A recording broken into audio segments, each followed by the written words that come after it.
This is a reading of the book written by Rudolf Штайнер, A Way of Self-Knowledge, and the other book, The Threshold of the Spiritual World, both in one volume. Part 1, A Way of Self-Knowledge. Introductory remarks. The goal of this book is to provide spiritual scientific insights into the true nature of the human being. I have presented it so that the reader may grow into what is offered. I hope that reading it can become a kind of inner conversation. If this conversation unfolds in you in such a way that it reveals hidden inner forces which can be awakened in every soul, then reading this book may lead to genuine inner soul work. As a result, you may find yourself gradually impelled to undertake that journey of the soul which truly leads to vision of the spiritual world. To this end, I have presented 8 meditations that people can actually practice. If they do so, these meditations can convey their meaning to the soul through its own inner deepening. I have tried to provide something of interest even to those readers who are already thoroughly familiar with writing and research in the area of the suprasensory. Practitioners of the suprasensory life may find something of value both in the mode of presentation and in the direct connection the material has with the soul's inner experiences. At the same time, I hope those less familiar with the material will also find this kind of meditative presentation useful. This volume supplements and amplifies my various writings on spiritual science, but it also stands on its own and may be read independently. In title Theosophy and title An Outline of Esoteric Science, I tried to present things as they appear when inner observation ascends to the spiritual. The presentation was descriptive and arose from the lawfulness dictated by the things themselves.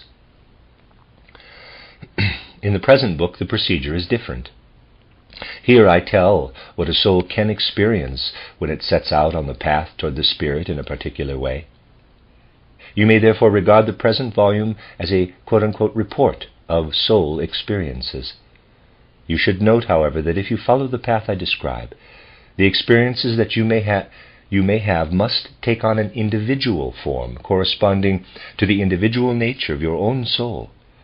I have tried to take this fact into account. Nevertheless, you should understand that what I am presenting are the precise experiences of only one particular soul. Parenthesis, it is for this reason that I have called these meditations A Way of Self-Knowledge. Parenthesis. This book, then, may help other souls enter into what is described and thereby, perhaps, help those souls achieve their own individual goals. In this sense, A Way of Self-Knowledge supplements and amplifies my earlier work titled How to Know Higher Worlds. Here I have presented only isolated examples of basic spiritual scientific experiences. For the present, however, there will be no further communications of this meditative kind on other areas of spiritual science. Written by Rudolf Штайнер in Munich, August 1912. Meditation 1. The Physical Body. When the soul is surrendered to the appearances of the outer world through the senses and what they present, it cannot, on true self-reflection, say that it perceives those appearances or experiences things in the outer world. Nor does the soul, while it is given over to the outer world, truly know anything of itself. It is the sunlight, for example, radiating from things through space in many colors, that actually experiences itself in the soul. The soul rejoices in some event. In that moment of joy, the soul is joy, insofar as it is aware of it. Joy experiences itself in the soul. The soul is one with its experience of the world. It does not experience itself as something that rejoices, wonders, delights, and feels fear. It is joy, awe, delight, and fear. If the soul admitted this, then those moments when it withdraws from experiencing the outer world and observes itself would reveal themselves in their proper light. Such times would then emerge as a very special kind of life, one at first not comparable to its normal life. With this special kind of life, the riddles of the soul's existence first begin to emerge into consciousness. Riddles that are the source of all other questions about the universe. When the soul, for shorter or longer periods, ceases being one with the outer world and withdraws into the solitude of its own existence, then two worlds, inner and outer, present themselves to the human spirit. The soul's withdrawal is not a simple process that once completed can be repeated over and over again in more or less the same way. It is more like the beginning of a journey into previously unknown worlds. Once you begin, each step leads to and prepares you for further steps.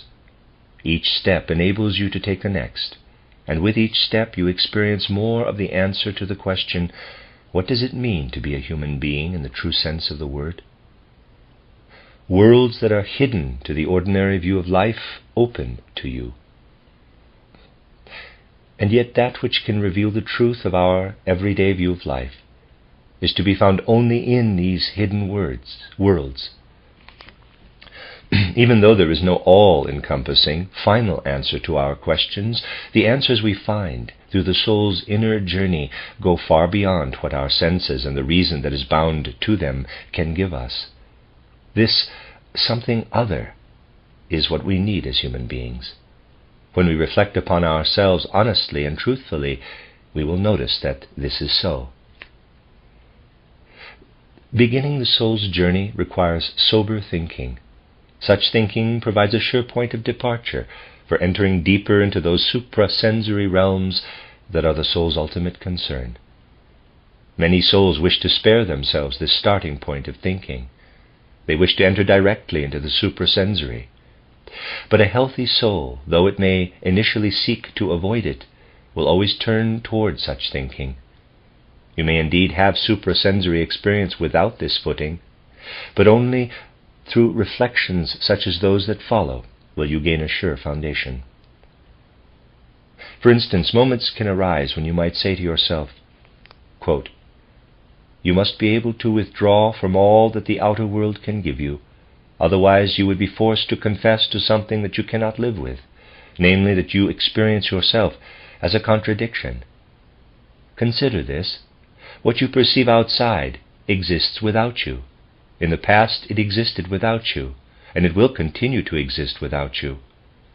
Why do colors feel themselves within you, when your perception of them is so unimportant to them? Why do the matter and forces of the outer world form your body? It comes alive in order to give you an outer appearance. The outer world forms itself as you. You become aware that you need your body because without your senses, which only your body can create, you could not initially experience anything. Without your body, you would be as you were in the beginning, empty. The body gives you inner fullness, content." End quote. And then all the reflections can arise that are essential for human existence, if it is not at times to fall into unbearable contradiction, which can happen to all of us. Quote, "This body is alive so that it can be an expression of my soul's experience. Its processes are such that my soul can live and experience itself within them. But that will not be so in the future. The things alive in my body now will be subject to quite different laws in the future. Then my soul will experience them differently from the way in which I experience them now. Then my body will be subject to the laws governing the matter and the forces in outer nature, laws that have nothing more to do with my life or me. This body to which I now owe my soul's experiences will then be taken into the general course of the world, where its behavior will no longer have anything in common with my inner experience." End quote. Reflecting in this way, we can experience inwardly all the horror of death, without intermingling purely personal feelings normally connected with such thoughts in the soul. Such personal feelings inhibit the calm, detached mood necessary for meditative knowing. We can readily understand that people wish to know about death and about the soul's life, which is independent of the body's dissolution. But people approach especially these questions in a way that obscures the real view of things. They accept answers that are prompted simply by their wishes. You cannot gain true insight into anything in the spiritual world unless you are quite unbiased and are equally willing to accept no as yes. If you consider yourself conscientiously, you will see clearly that you could not accept knowing that the life of your soul is extinguished at the death of your body with the same equanimity as you would accept learning that your soul will continue to exist after death. Certainly there are those who believe quite honestly that the dissolution of the physical body annihilates the soul, and they lead their lives accordingly. It is not necessarily true, however, that these people are completely unbiased in their feelings about such thoughts. Yet they do not allow their fear of the soul's annihilation and their desire for its continuation to overshadow their reasoning. To that extent, their ideas are often more objective than those whose unconscious belief in the soul's continuing life is based upon a veiled, burning desire for that continuation. Still, the level of prejudice among the deniers of immortality is not less than it is among believers. It is only different. Among such deniers are some who create for themselves a definite idea about the nature of life and existence. From this, they then derive certain conditions that they believe to be necessary for life. On the basis of their assumptions, it seems to them that the conditions necessary for the life of the soul can no longer be present when the body ceases to exist. They do not notice that it was they who first created the idea of life upon which their thinking rests. They do not notice that they cannot believe that life continues after death only because their idea makes it impossible to think of an existence free of the body.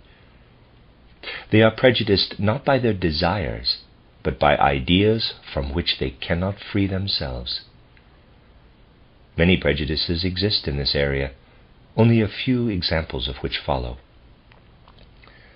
Consider the thought that the body, by means of whose processes the life of the soul runs its course, will one day decay into the outer world, where it will follow laws that bear no relationship to inner experience. This thought will allow the event of death to arise in your soul in a way that is without desire or personal interest. Experiencing this can lead to a pure, impersonal question, a question that demands an answer about the meaning of death. This will be followed by a feeling that death in itself is not so important. It is important only because it can shed light upon life. You will recognize that the riddle of life is to be understood through knowing the nature of death. That the soul longs for its own continuation in any case should lead us to be suspicious of all opinions we create concerning that continuation. Why should the facts of the outer world show any concern for what the soul feels?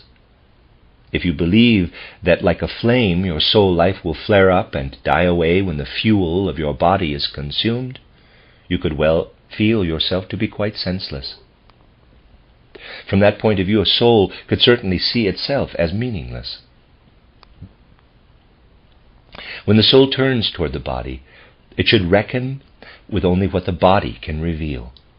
Observing the body, it appears that laws are at work in nature that involve matter and forces in a fluctuating process of change, and that such laws also govern the body, and that after a certain time the body likewise is drawn into the universal process of change. You may use that thought in any way you wish. It is quite useful in natural science. However, it proves quite impossible when applied to the rest of reality. You may, for instance, decide that this view alone is scientifically clear and objective, and that everything else is only subjective belief. You can certainly imagine that to be the case. But if you are really unbiased, you will not be able to maintain it. And there is the crux of it. It is not important what the soul by its nature perceives to be necessary. What is important is what the outer world, from which the body is separated out, reveals. After death, the outer world absorbs the matter and forces of the human body, which are then subject to laws that are quite different to what happened to the human being during life.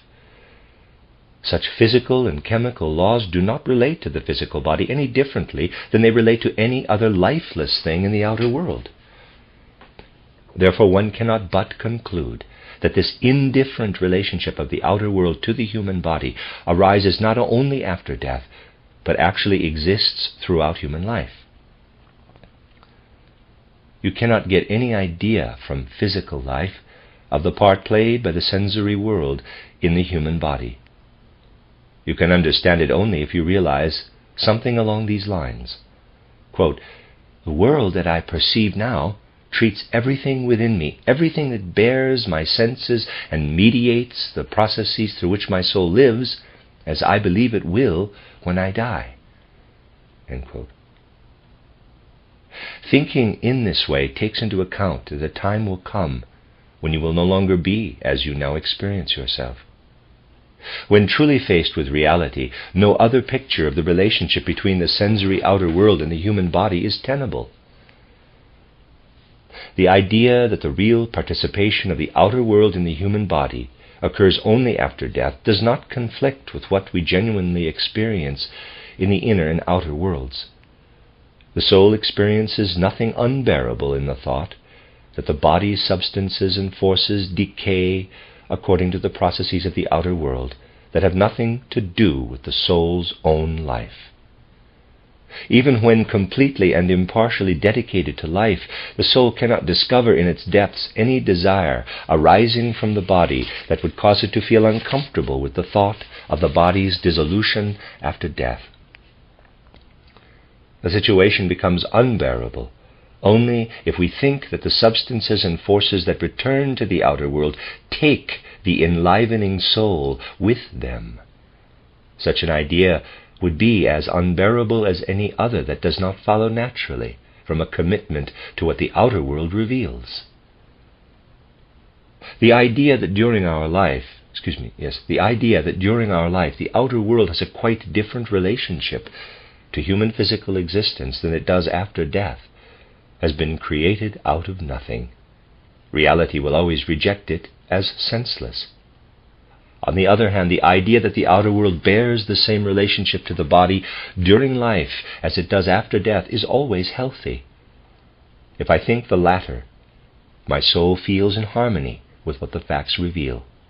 It can sense that it is not in disharmony with facts that speak for themselves and to which we need add no artificial thoughts. People do not always pay attention to how beautifully the soul's natural, healthy feeling harmonizes with what nature reveals. This fact often appears so obvious as to be self-evident. Yet this very appearance of insignificance sheds light upon our question. There is nothing unbearable in the thought that the physical body will eventually dissolve into the elements. But the thought that the same could occur with the soul makes little sense. Many personal human reasons could cause the thought that the soul will dissolve like the body to appear meaningless, but objective consideration must leave them behind. An impersonal and objective dedication to what the outer world teaches shows that the soul must have the same relationship with the outer world during life as it does after death. The decisive point is that this fact arises as a necessity and can resist all possible objections. Whoever thinks this thought consciously will feel with immediate certainty that it accurately reflects reality. This is, in fact, how both believers in and deniers of immortality actually think. Of course, the latter will also claim that the conditions for the processes of life may be found in the laws affecting the body after death, but they are in error if they believe that they can really imagine that these laws exist in a different relationship to the body as the vehicle of the soul during life than they do after death. The only possible view is that the particular combination of forces that appears with the physical body stands in the same relationship of independence to the body as vehicle of the soul as that combination of forces which causes processes in the dead body. This independence is not present for the soul, but it is very much present for the substances and forces of the physical body. The soul experiences itself through the body. The body lives with, in, and through the outer world, but the body does not give the soul any greater authority over it than it gives to the processes of the outer world. You must, for example, come to see that for the circulation of the blood within the body, warmth and coldness in the outer world are just as authoritative as feelings of fear or the sense of shame playing in the soul. Thus, in this meditation, first you feel the laws of the outer world active within you in the particular combination of substances and forces that presents itself as the form of the human body. You perceive the body as part of the outer world, but you remain a stranger to its internal connectivity. Conventional science presently provides some clarity as to how the laws of the outer world come together in the particular entity that is the human physical body. We, of course, hope that this understanding will increase in the future. But such progress in understanding cannot change how the soul must think of its relationship to the body. On the contrary, it will show more and more clearly that the laws of the physical world exist in the same relationship to the soul both before and after death.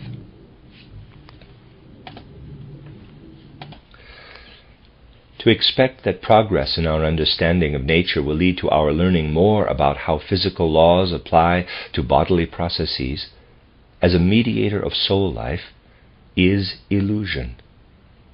Although we will learn to understand more clearly what occurs in the body during life, the soul will always feel the processes in question to be outside it, in the same way it feels the corresponding processes in the body after death to be foreign to it.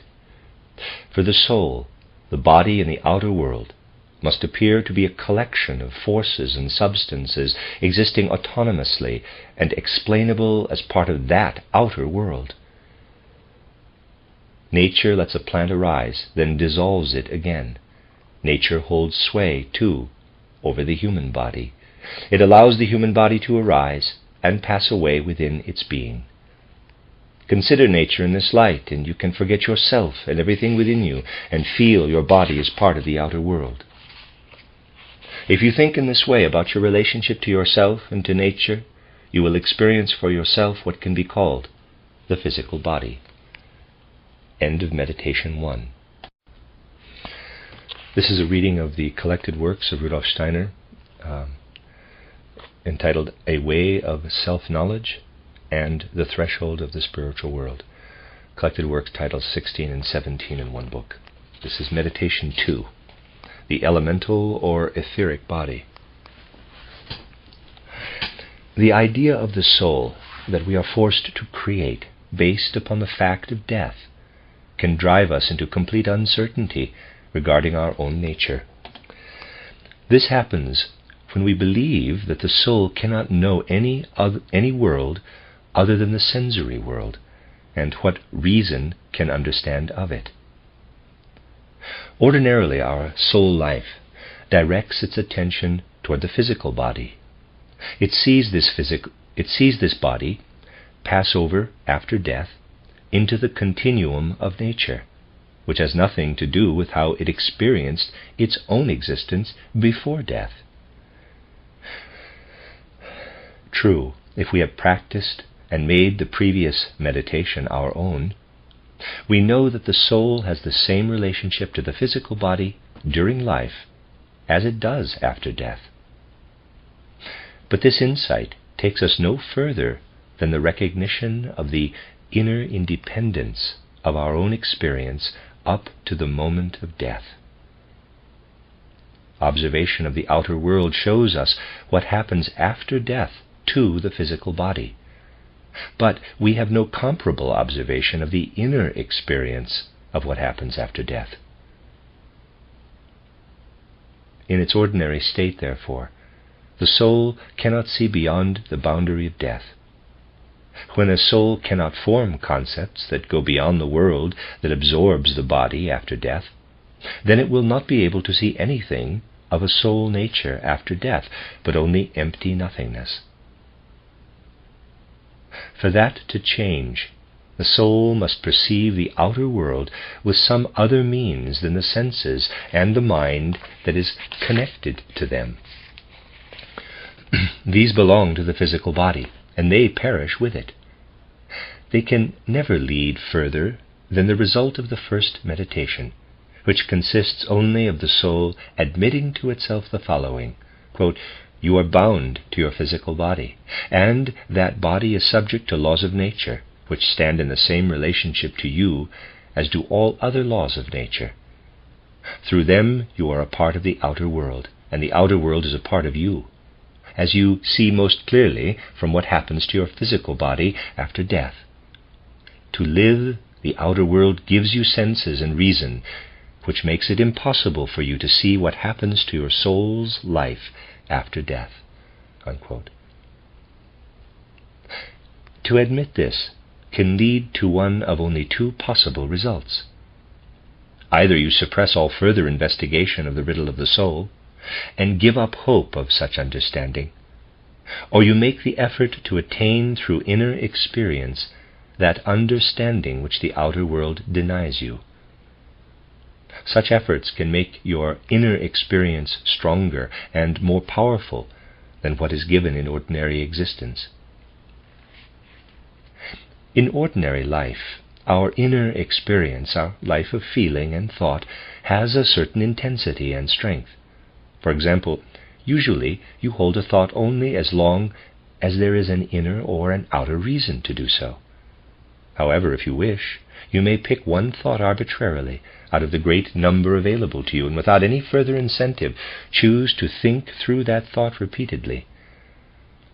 Each time you do this, you will experience it more intensely. By repeating a thought, you can make that thought the single object of your inner experience, while at the same time holding at a distance all outer impressions and memories that might arise in your soul. In fact, you can make this complete and exclusive dedication to a thought or feeling a regular inner activity. By the activity of focusing on a thought in this way, we can strengthen the forces of inner experience, while inner experience in turn, as it were, condenses or intensifies. One can recognize the effects of this from the kind of self-observation that sets in after inner activity has continued over a sufficiently long period of time. In most cases, however, considerable patience will be needed before convincing results occur. Indeed, without years of patient practice, nothing of particular significance will be achieved. The results that are possible are of many different kinds. Here I can give only one example. You can use this example to continue along the path of meditation that I have begun to describe here. As I have said, you may practice this inner strengthening of soul life for a long time without experiencing anything in yourself that helps you to think any differently about the world than you normally do. But then, one day, something like the following can happen. Parenthesis, it is in the nature of such things that what I describe may well not happen to one person exactly as it does to another. Nevertheless, by gaining a picture of one such experience, we can reach a certain understanding of the whole domain that we are considering here. Parenthesis. A moment may come, then in the course of practice, when the soul inwardly experiences itself quite differently than usual. The experience generally begins when the soul rouses itself from sleep, as if into a dream. Immediately, however, it becomes apparent that this experience cannot be compared to what one normally knows as dreams. The situation is like this. You are far removed from the world of sense and reason, yet you experience things just as you do in your normal waking existence in the physical world. You feel compelled to represent what you experience within yourself, and to do so you imagine using the concepts you have in normal life. Yet you know quite well that what you are experiencing is different from what those concepts normally relate to. You think of those concepts as only a way to express an experience you have not had before, one you know to be impossible in ordinary existence. It seems as though you are surrounded on all sides by thunderstorms. You hear thunder and see lightning, yet you know that you are in the room of a house. You feel permeated by a strength of which you were previously unaware. Then you imagine that you see cracks in the walls around you. You are prompted to say to yourself, or to someone you believe to be standing near you, quote, "This is serious. Lightning is going through the house. It is seizing me. I can feel myself struck by lightning. It is destroying me." Unquote. After this series of images has passed, the soul's inner experience returns to its normal state. You find yourself remembering what you just experienced. If the memory is as alive and faithful as any other, you can make a judgment about what you experienced. Then you will know with certainty that you have been through an experience that neither your bodily senses nor your ordinary reason could give you.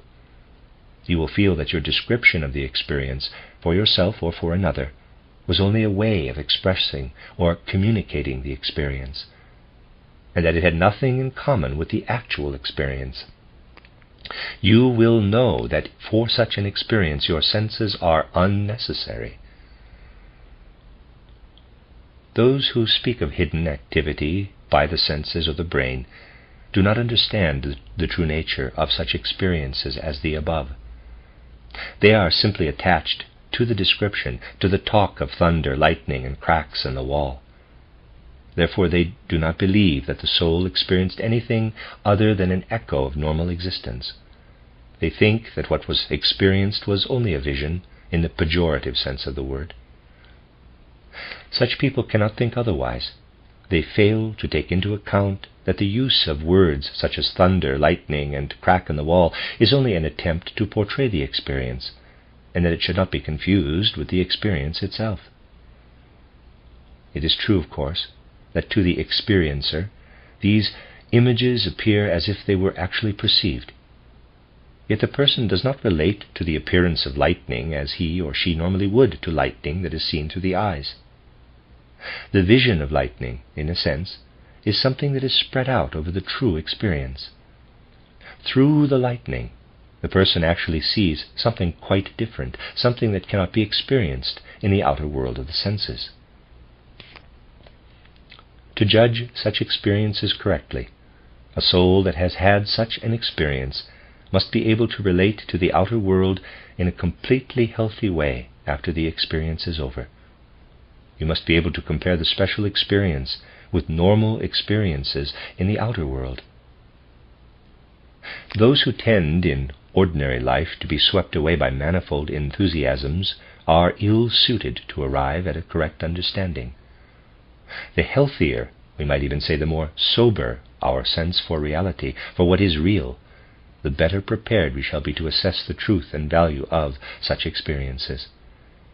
You can trust suprasensory experiences only when you know that you see things and processes of the world of everyday experience as they really are.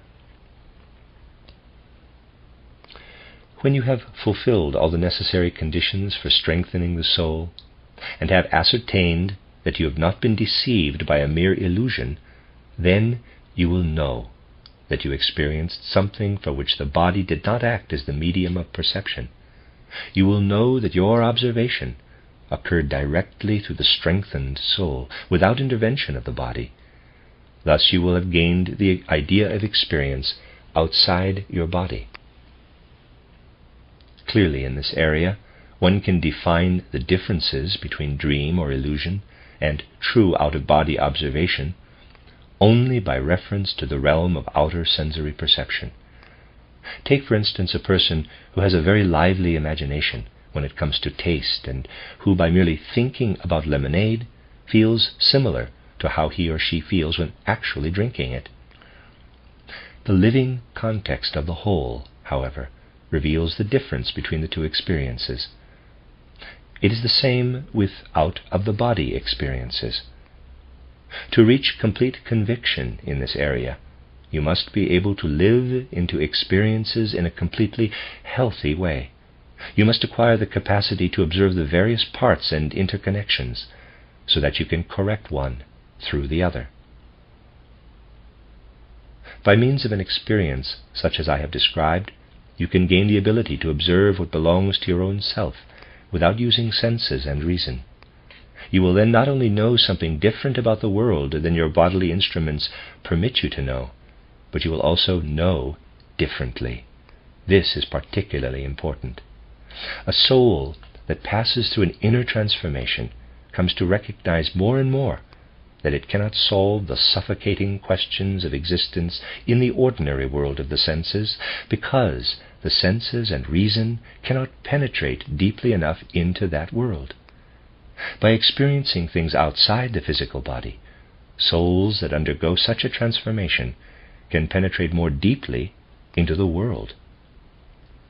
The solution to the riddles of the soul lies in what may be gathered from those experiences and reports of them. An experience that occurs outside the body occurs in a quite different way than one that occurs in the body. This becomes clear by how we can assess the out-of-the-body experience when we return to our normal, wakeful state of soul, and our memory of the experience is sufficiently lively and clear. Usually the soul feels the physical body to be separate from the rest of the world and sees the body as belonging only to it. That is not the case with what you experience in yourself and in relation to yourself outside the body. In that case, you feel connected with everything you could call the outer world.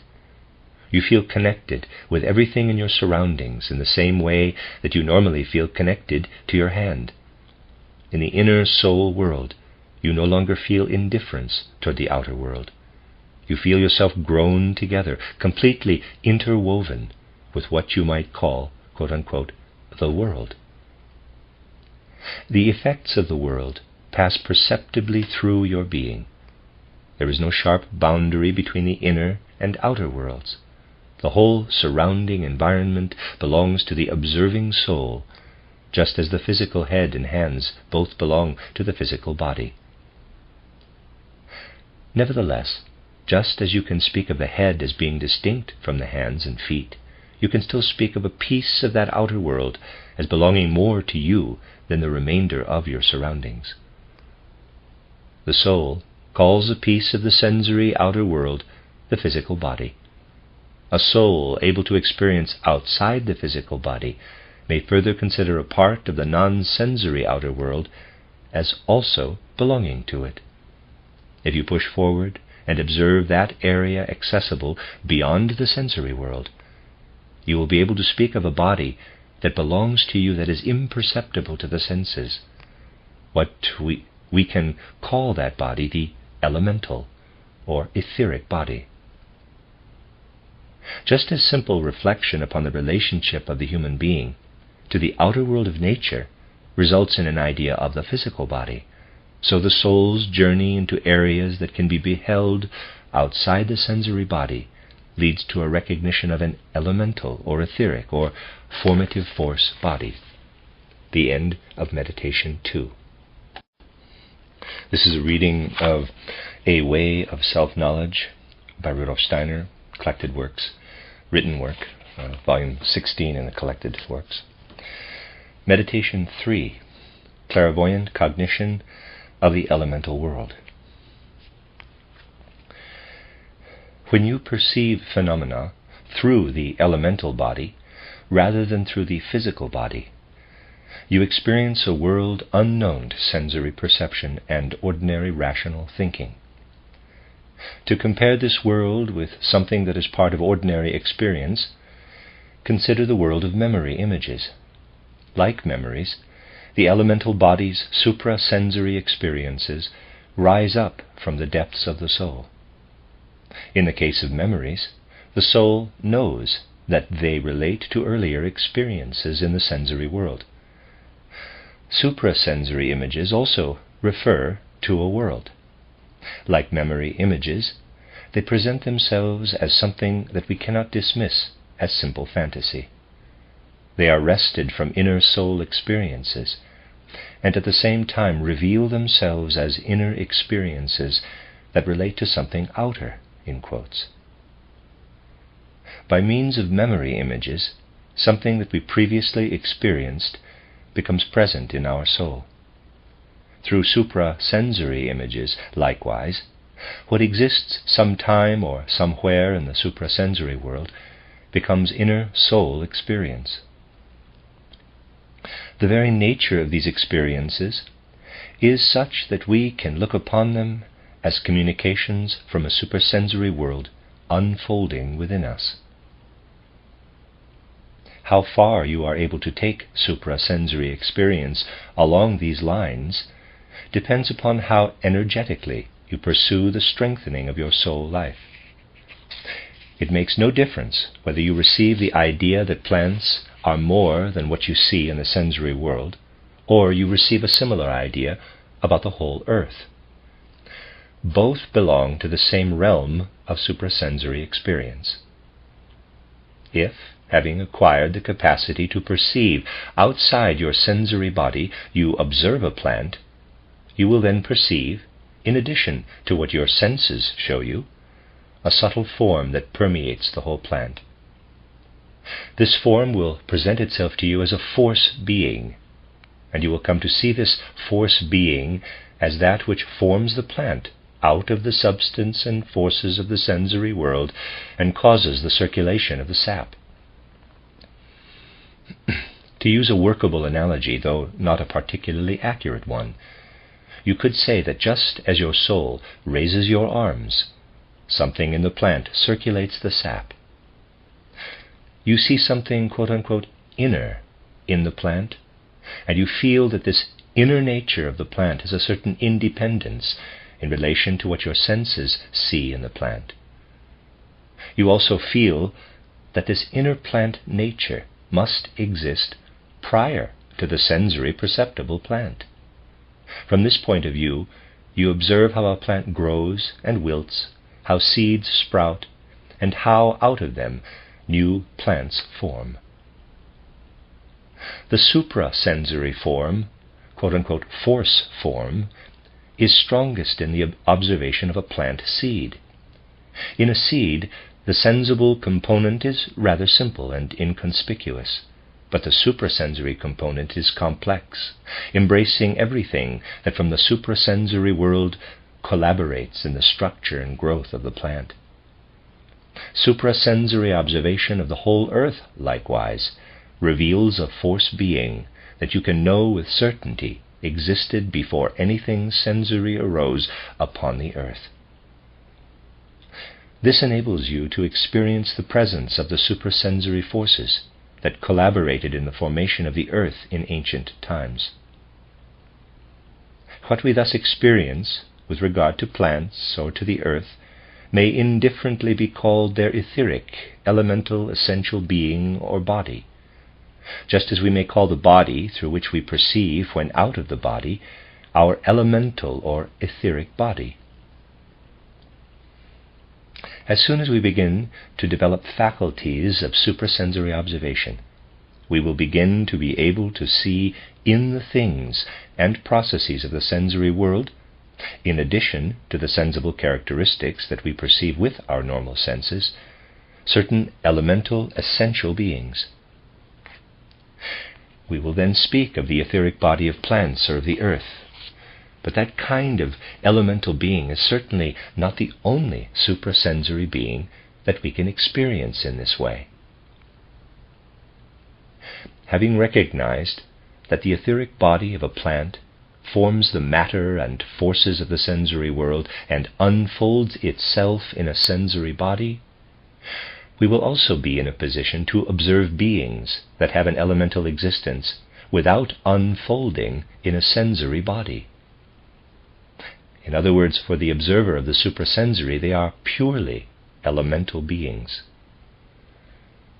Those who are able to observe in this way do not merely experience something added to the sensory world. They experience a world within which the sensory world seems, for example, like pieces of ice floating in water. If you could see only the ice and not the water, you would recognize only the ice and not the water as real. That is, if you hold only to what is revealed through your senses, you will deny the suprasensory world, of which the sensory perceptible world is a part, just as the pieces of ice floating in water are part of the entire mass of water. You will find that people who are able to observe suprasensory realities use expressions that are borrowed from sensory perception to describe what they see. Thus you will find such observers describe the etheric body of a being of the sensory world, or of a purely elemental being, as a closed, multicolored light body. Flashes of color arise, glow, or flame, thereby communicating that these light or color phenomena are expressions of life. But what is being spoken of is actually completely invisible. In fact, the observer is well aware that what he or she perceives, the images of light or color, has no more to do with the suprasensory fact than writing, which communicates a fact, has to do with the fact that it communicates. In spite of this, the observer does not use sensory perception arbitrarily to express the suprasensory. During the experience, the observer actually experiences something similar to a sensory impression. This is because in the suprasensory experience, the observer is not completely free of his or her sensory body. The sensory body is still connected with the etheric body and thus conveys the suprasensory experience in sensory form. The description of an elemental being may therefore seem like a fantasy or visionary combination of sensory impressions. Nonetheless, the description is a true account of the experience, for the observer sees what he or she describes. The mistake that is sometimes made has nothing to do with the image as such by which one describes the experience. The mistake arises only when one claims that the image is reality, instead of understanding that it only indicates the corresponding reality. If someone born blind were to achieve the capacity described here, that person would not describe the elemental beings as, quote, flashing color phenomena, unquote. A blind person would describe things in terms of his or her experience. But for those of us who can see, descriptive expressions that speak of colors are perfectly appropriate. They enable us to communicate the sensation of what we have seen of the elemental world. This is true of how persons who are clairvoyant, as someone who can observe through the etheric body is called, communicate with those who are not clairvoyant, as well as for how clairvoyants reach a common understanding among themselves. In the sensory world, people live in sensory bodies. Thus their suprasensory observations are clothed in sensory perceptible forms. To express suprasensory observations through the sensory imagery engendered by them is a useful method of communication for people in earthly life. What is important is that those to whom such descriptions of suprasensory experience are addressed have an experience in their souls that stand in the right relationship to the facts described. Sensible images are used only so that something may be experienced through them. In fact, they could never happen in the actual sensory world as they are presented which is their peculiarity and the reason why they call forth experiences unconnected with sensory perceptions. When you begin in clairvoyance, you will find it difficult to free yourself from using sensory images. As your ability increases, however, you will feel a need to devise more arbitrary forms of expression to recount what you saw. In that case, you will need to explain the particular signs or symbols that you use. The more the culture of our time demands that we make suprasensory insights known, the more apparent it will become that we must communicate these insights with the means of expression made available to us by everyday life in the sensible world. Suprasensory experiences can arise spontaneously and take a person by surprise. Those to whom this happens are then given an opportunity to learn something of the suprasensory world through their own experience, to the extent, at least, that they are graced by the light of the suprasensory world shining into their ordinary soul life. To produce clairvoyant observation from ordinary soul life at will, however, is a higher capacity. Achieving that capacity generally requires an energetic and continued inner strengthening of one's soul life. In this regard, much depends upon attaining a particular soul mood. A calm, detached relationship to the suprasensory world is necessary. Such a relationship is as far removed from the burning desire to experience as clearly as possible, as much as possible, of the suprasensory world, as it is from its opposite, disinterest in that world. Burning desire spreads a kind of invisible fog before our body-free gaze. Disinterest means that, though suprasensory things may actually reveal themselves, they are not noticed. This lack of interest sometimes manifests in an odd way. Many people quite honestly wish to experience clairvoyance, but unfortunately they begin with too definite a preconception of how such experiences should appear if they are to be recognized as genuine. When real experiences then happen, they slip past such people, who show no interest in them because they do not fit their preconceptions. Involuntarily produced clairvoyance, a moment comes in the course of the soul's inner activity, when one realizes, now I am experiencing something I have not experienced before. The experience is nothing specific.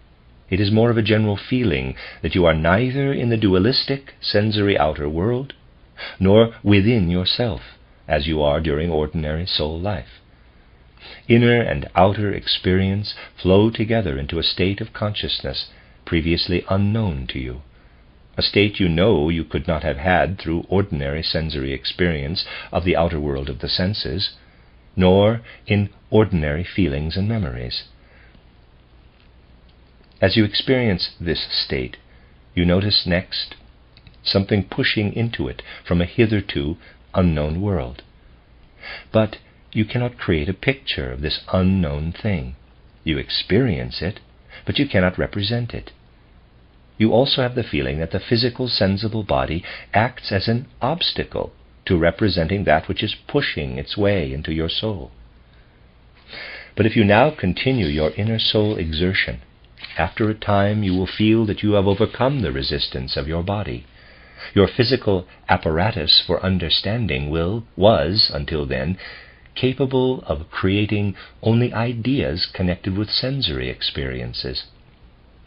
It was at first unable to propose an image for what the suprasensory world sought to reveal. To do so, it had first to be developed. Just as children are surrounded by the outer world, but must have their intellectual apparatus prepared by that outer world in order to create ideas about it, so people in general are unable without preparation to form ideas regarding the suprasensory world. Beginning clairvoyance, prepare their apparatus for forming ideas in much the same way as children do, but on a higher level. They allow strengthened and concentrated thoughts to act upon it. In this way, the apparatus is gradually transformed and becomes capable of taking the suprasensory world into the life of representation. You can feel how your soul activity works formatively on your body. At first, your body strongly resists the life of your soul. You experience your soul as a foreign body within you. Then you notice how your body is slowly adjusting to your soul experiences. Finally, just as you are unaware of your I, EYE, when looking at the world of color, you cease to feel your body when the suprasensory world appears before you. Before the soul can see into the suprasensory world, the body must become invisible, imperceptible. As a rule, once you have thus achieved a state of intentional clairvoyance, you will be able to produce the state by concentrating upon a thought that you can experience inwardly with special intensity. You will then find that dedicated concentration upon that thought produces clairvoyant activity. At first, you will not be in a position to determine exactly what you will see.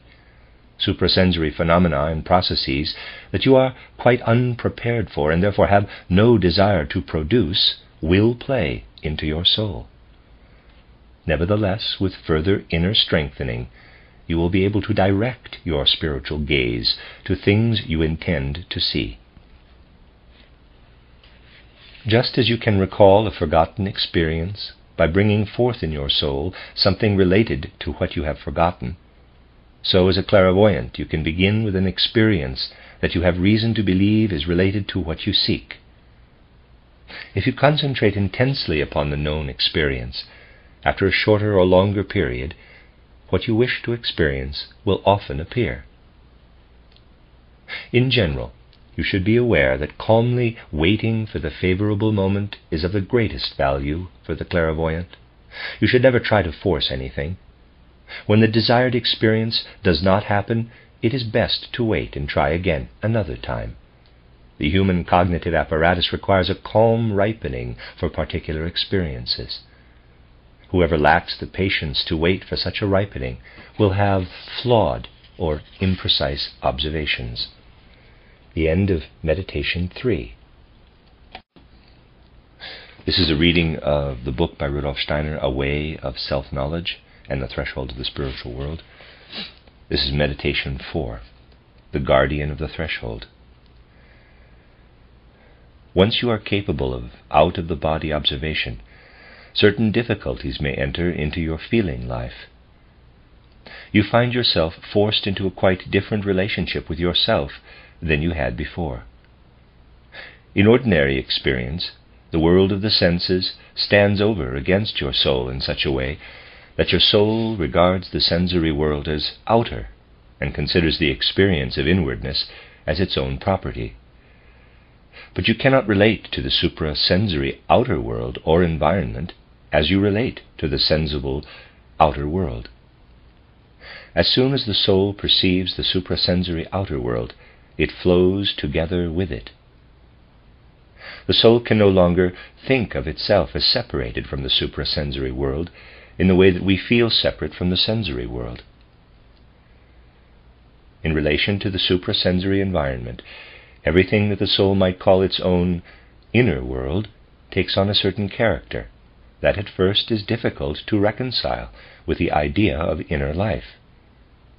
You can no longer say to yourself, I think, or I feel, or I have my thoughts and I form them. Instead, you now have to say, something thinks in me, something allows feelings to light up in me, something forms my thoughts so that they arise in a quite specific manner to make their presence known in my consciousness. This feeling can have an extraordinarily crushing effect if your suprasensory experiences are of the kind that gives you the certainty that you are actually experiencing a reality and not giving yourself up to fantasy or illusion. You may, depending on how the experience occurs, see that the external suprasensory world wishes to feel and think for itself, but that it is hindered in what it wishes to bring about. At the same time, you may have the feeling that what wishes to enter your soul is the true reality, and that it alone can illuminate that which you have experienced until now as reality. By the form that it assumes, the feeling tells you that this suprasensory reality completely eclipses everything that you previously valued in the reality you knew. This feeling is crushing, because it makes you feel that you have to take the next step. What you have become through your inner experience requires that you take this step. Not to take it would feel self-destructive, as though you were denying who you are.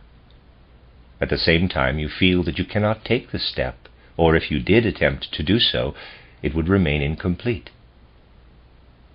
All this then changes into a new conception, namely that as your soul is now, a task lies before it that it cannot accomplish. The suprasensory environment will not accept it in its present state. It does not wish to have the soul in its present state within it. The soul, thereby, comes to feel itself somehow in contradiction with the suprasensory world, saying to itself, quote, "You are not ready to flow together with this world," and yet only the suprasensory world can show you true reality and your relationship to it. Thus you have to cut yourself off from genuine observation of the truth. Unquote. This feeling will become increasingly decisive for the very worth of your soul. You feel that your life exists within an error, but a different kind of error than usual. Usually errors are errors of thought, but this error is lived. Errors of thought may be undone by replacing an incorrect thought with a correct one, but a false experience is part of the life of the soul itself. You, yourself, are the error. Therefore you cannot easily correct it. Think as you will, the error is there, part of reality, part of your own reality. There is something devastating to one's sense of self in this experience. You feel that everything in your inner life is painfully repelled by everything you long for. The pain you feel at this stage of the soul's journey goes far beyond any pain you can experience in the sensory world, dwarfing all that you have lived and grown through until now. This can have a numbing effect. You stand anxiously before the question, where shall I find the strength to bear what is being laid upon me? Your soul must find the necessary forces within its own life, in what we may call inner courage, inner fearlessness. To advance in the soul's journey, you will now need to reach the point where the forces necessary for you to bear your experiences open up within you. These will give you an inner courage and fearlessness that are different from what is necessary for life in the physical body.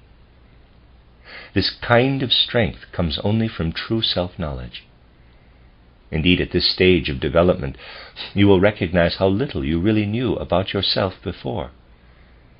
You gave yourself over to your inner experiences without examining them as you would examine a part of the outer world. At the same time, through the steps that led you to be able to experience outside the body, you received a special method for self-knowledge. You learned to consider yourself from a standpoint that is possible only when you are outside the sensory body. The crushing feeling that follows on this becomes the beginning of true self-knowledge. Experiencing the erroneousness of your relationship to the outer world helps to reveal your soul's true being as it really is.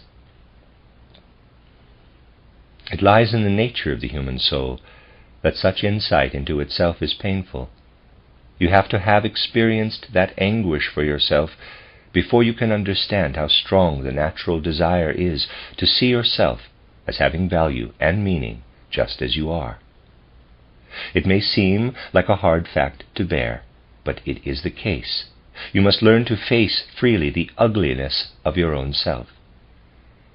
Previously, you never experienced this ugliness because you never really penetrated your nature with your consciousness.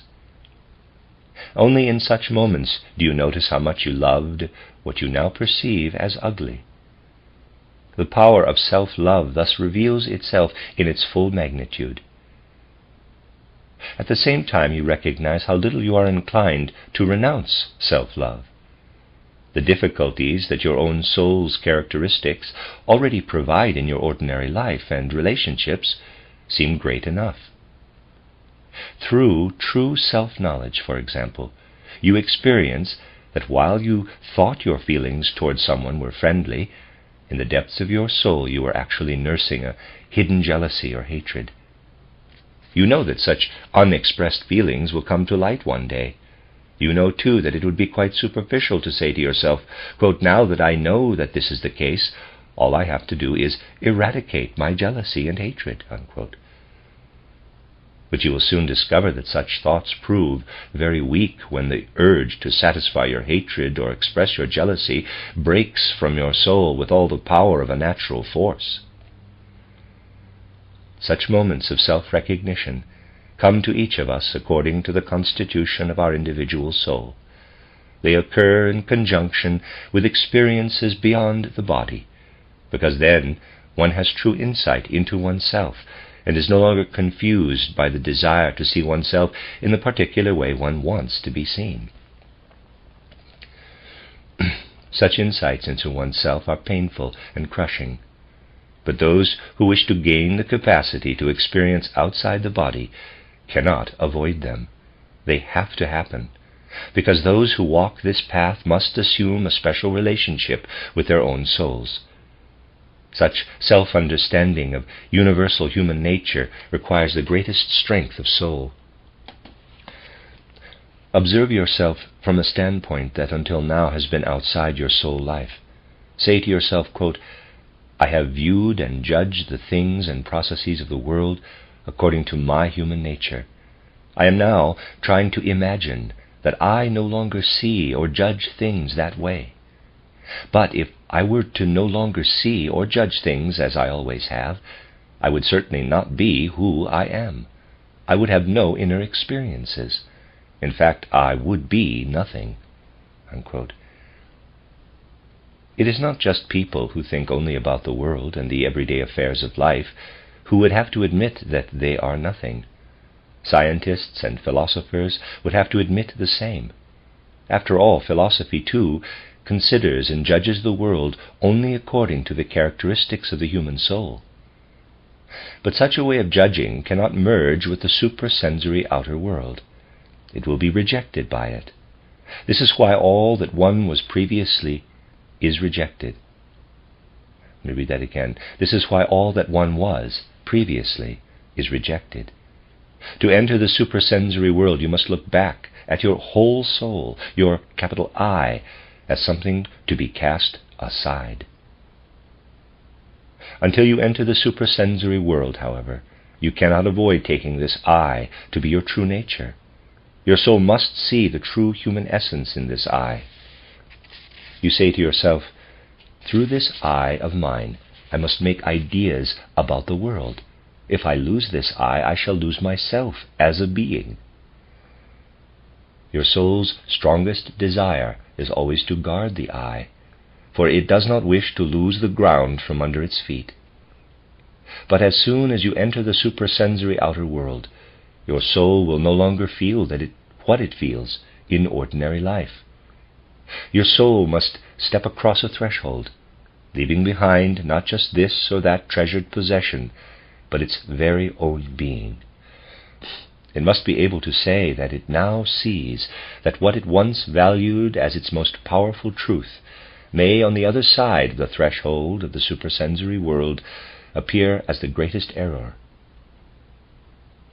Faced with such a demand, a soul may shrink back. It may, in fact, feel powerfully that what it has to do is an abdication, a revelation of the nothingness of its own being. When approaching the threshold and being presented with the need for self-renunciation, the soul may feel more or less helpless.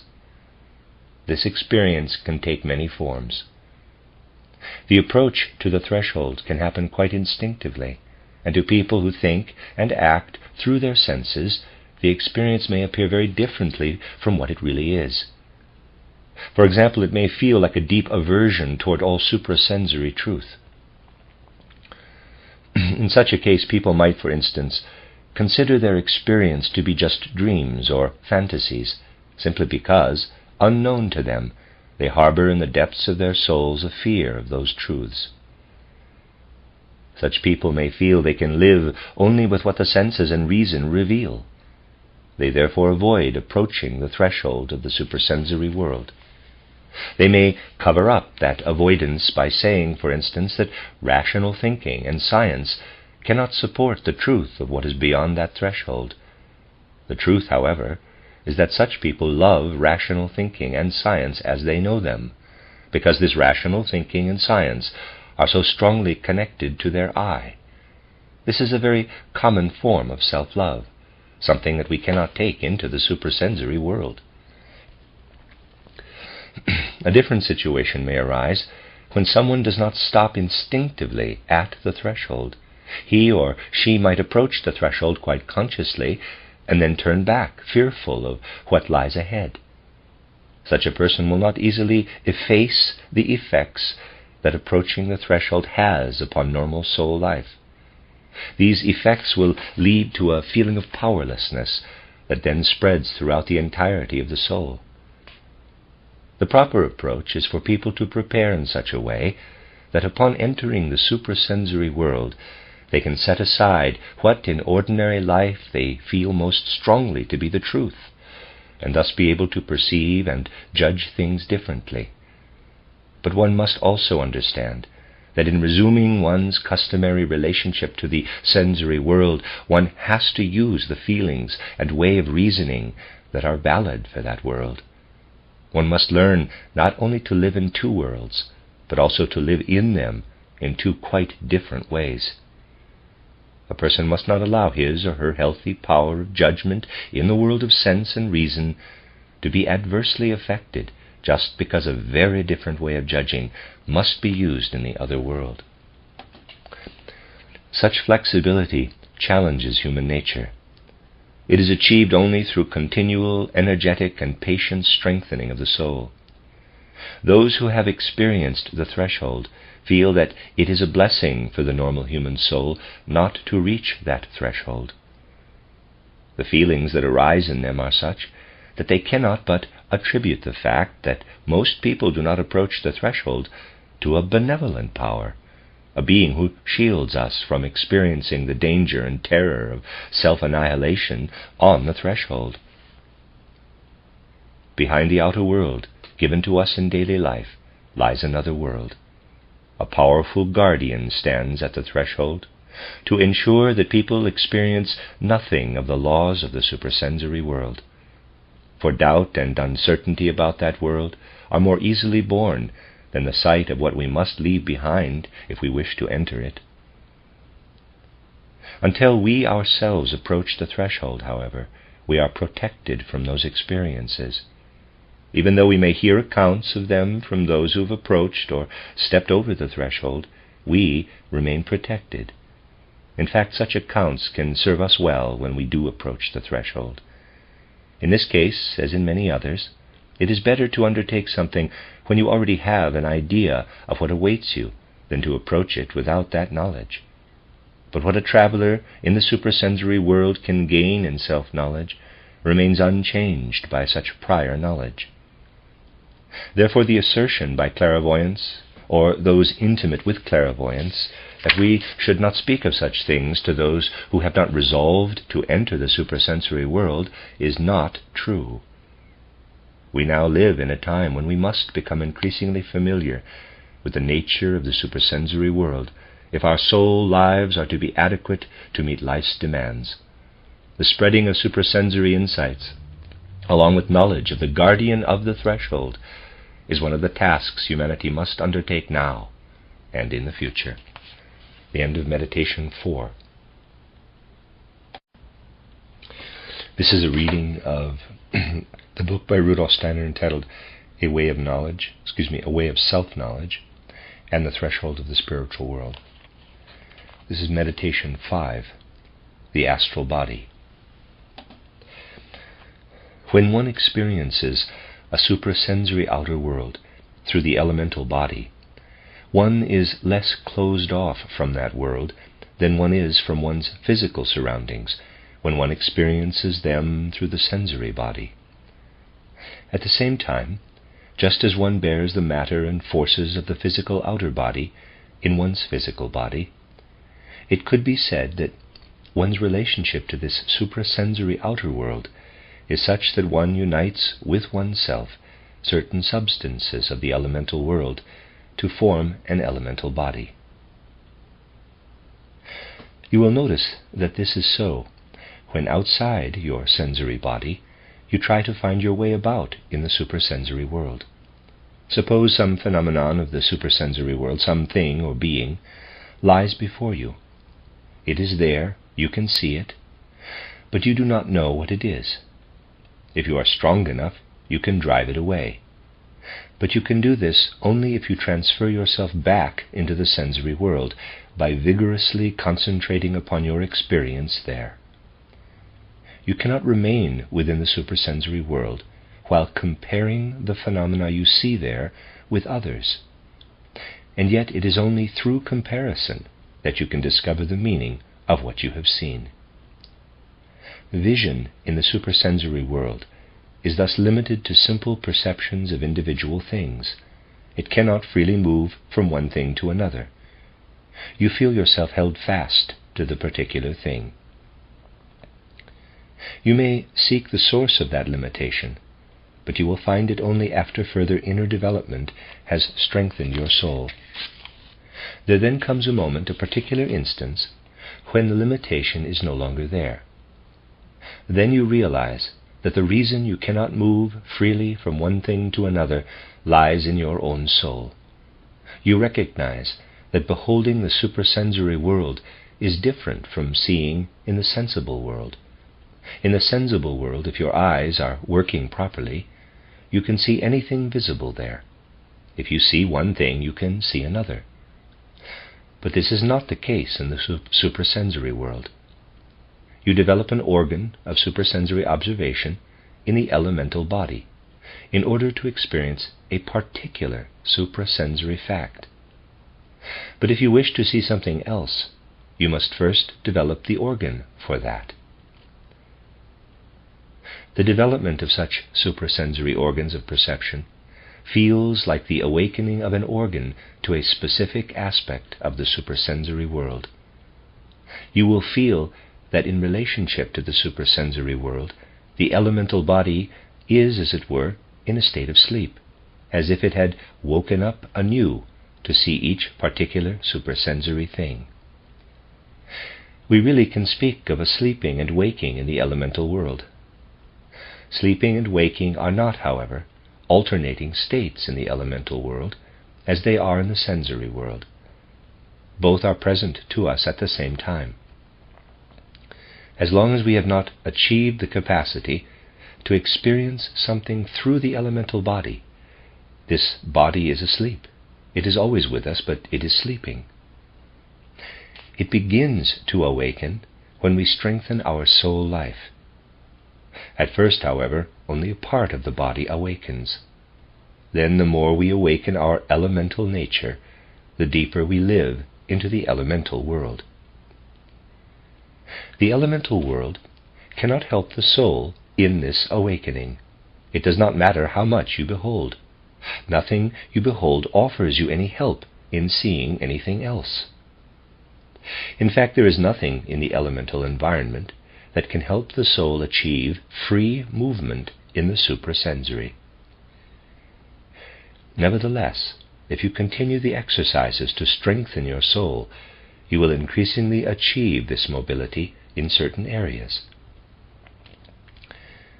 By means of this, you will become aware of something in yourself that does not belong to the elemental world, but which you discover in yourself through experiencing it.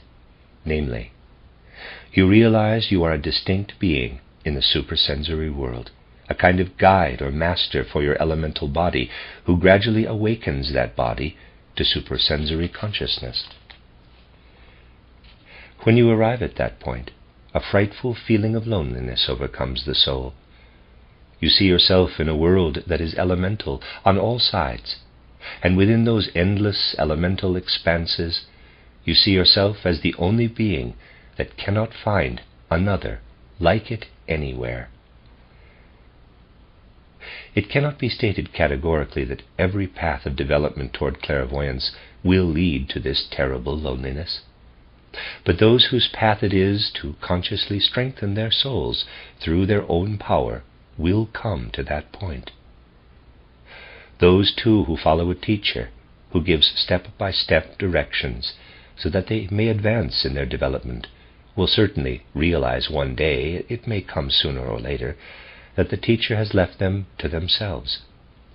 They will find that their teacher has abandoned them to loneliness in the elemental world.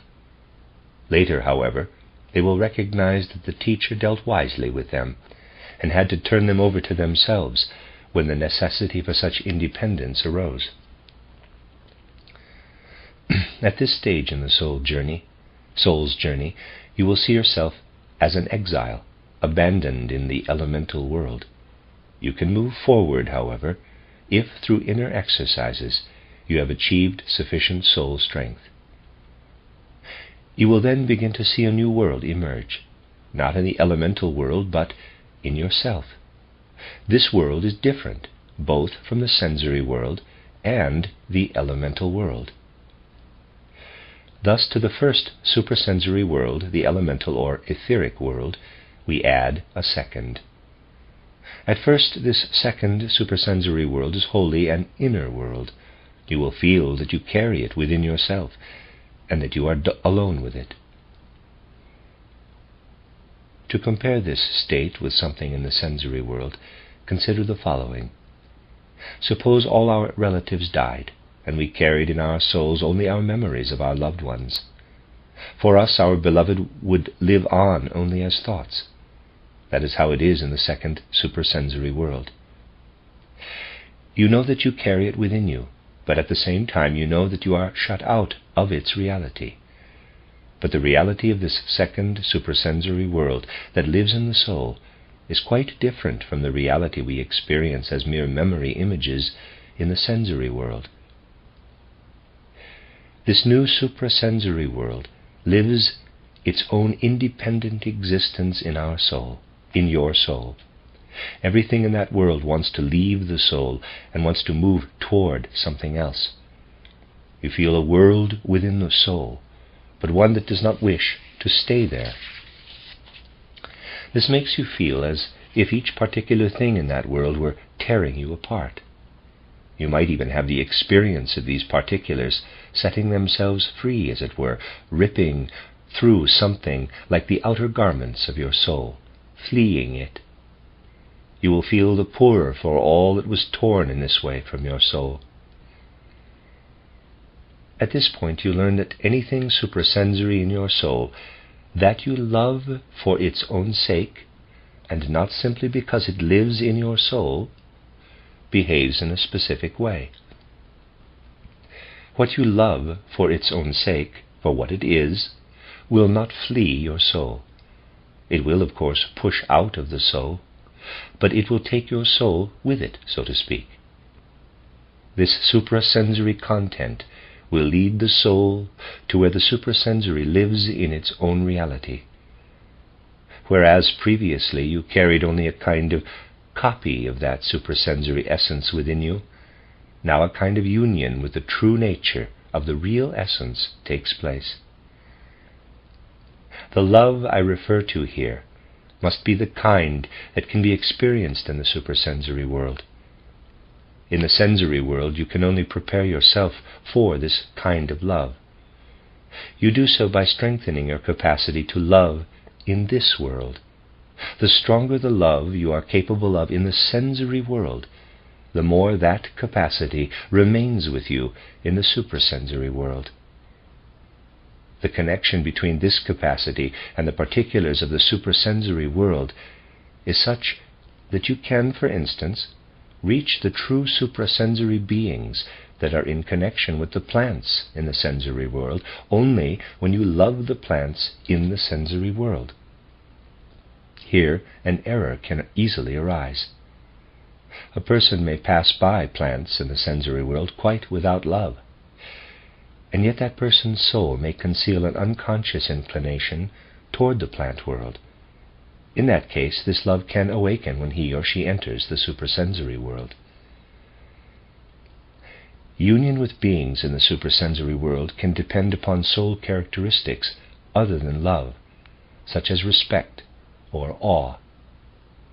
In the suprasensory world, a soul can feel respect or awe for a being as soon as the reflection of that being arises within it. We must always include respect and awe among the inner soul qualities. Such soul qualities open the door so that you can come to know beings of the suprasensory world. A sure way of coming to know the suprasensory world opens when we free up the access to suprasensory beings by relating to their reflections within us.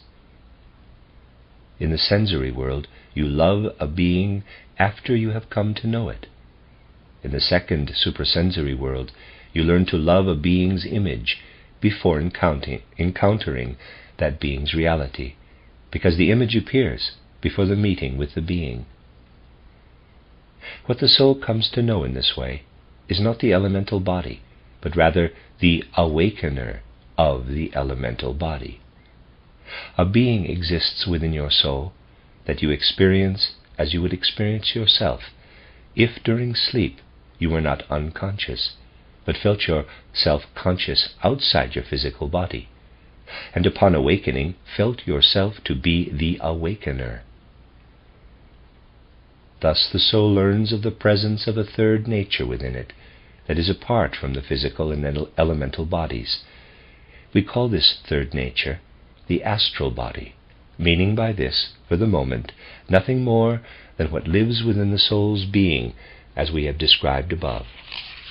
The end of Meditation 5. This is a reading of the book by Rudolf Штайнер, actually 2 books, entitled A Way of Self-Knowledge, and the book The Threshold of the Spiritual World. I am at the moment reading A Way of Self-Knowledge. Meditation 6. The I-body, or thought body. The feeling of being outside the sensory body is stronger during experiences in the astral body than it is during experiences in the elemental body. In the elemental body, you feel yourself outside the realm of the sensory body, but you still sympathize with it. In the astral body, on the other hand, you experience the sensory body itself as something outer. When you cross over into the elemental body, you sense something like an expansion of your own being, whereas when you live into the astral body, you feel as if you were jumping over into another being. You feel a spiritual world of beings working into this being. You have a sense, too, that you are somehow connected or related to those beings. Gradually you come to understand how these beings stand in relation to one another. For human consciousness, the world expands toward the world of the spirit. You may see the spiritual beings, for example, those who determine the sequential epochs and qualities of human evolution. These are the time spirits, or primal forces. You may also meet other beings, beings whose existence unfolds psychically, so that their thoughts are also real forces of nature. You will recognize then that it is only to our normal sensory perception that the forces of nature appear as our senses normally believe them to be. You will realize that in reality, wherever a force of nature is active, it is the thought of a being that is expressed, just as the human soul expresses itself through hand movements. This does not mean that you must theorize your way through to the beings who stand behind the processes of nature. For those who can live in the astral body, the relationship to those beings is just as concrete and non-conceptual as the relationship they enjoy in the ordinary world with other human beings. Among the beings into whose realm one enters in this way, a graduated order may be distinguished. One may therefore speak of, quote-unquote, a world of higher hierarchies. From this point of view, the beings whose thoughts appear to ordinary perception as natural forces may be called the spirits of form. In the sensory world, you view a plant as an outer being. Experience in the astral world requires that you feel your own being in the sensory world also as something outer. Unless a second experience is added to it, this experience of being outside what, from the perspective of ordinary life, must seem to be the full extent of your being, can feel tremendously painful. But if you engage in the energetic inner soul work that leads to the proper strengthening and intensifying of the soul's life, the pain need not become especially acute. This is because a gradual entrance into the second experience can occur at the same time one feels one's way into the astral body. This second experience consists in experiencing all that was previously in your own soul as a kind of memory. The result is that you begin to relate to your own capital I, as it was before, as you relate to memories in the sensory world. Only through such an experience can you become fully conscious that you really live in a very different world from the sensory world, and that is where your own true being is. From now on you know that what you thought was your I, and carried with you, is something other than what you really are. Now you can stand over against yourself. You can form an idea of what stands before your soul, of which you said, quote, that is what I am, unquote. But now you no longer say, quote, that is what I am, unquote. Instead you say, quote, that is something I bear within me, unquote. As, in your previous everyday life, your I felt independent in relation to its memories, so now your newly acquired I feels independent of that earlier I. It feels it belongs to the world of purely spiritual beings.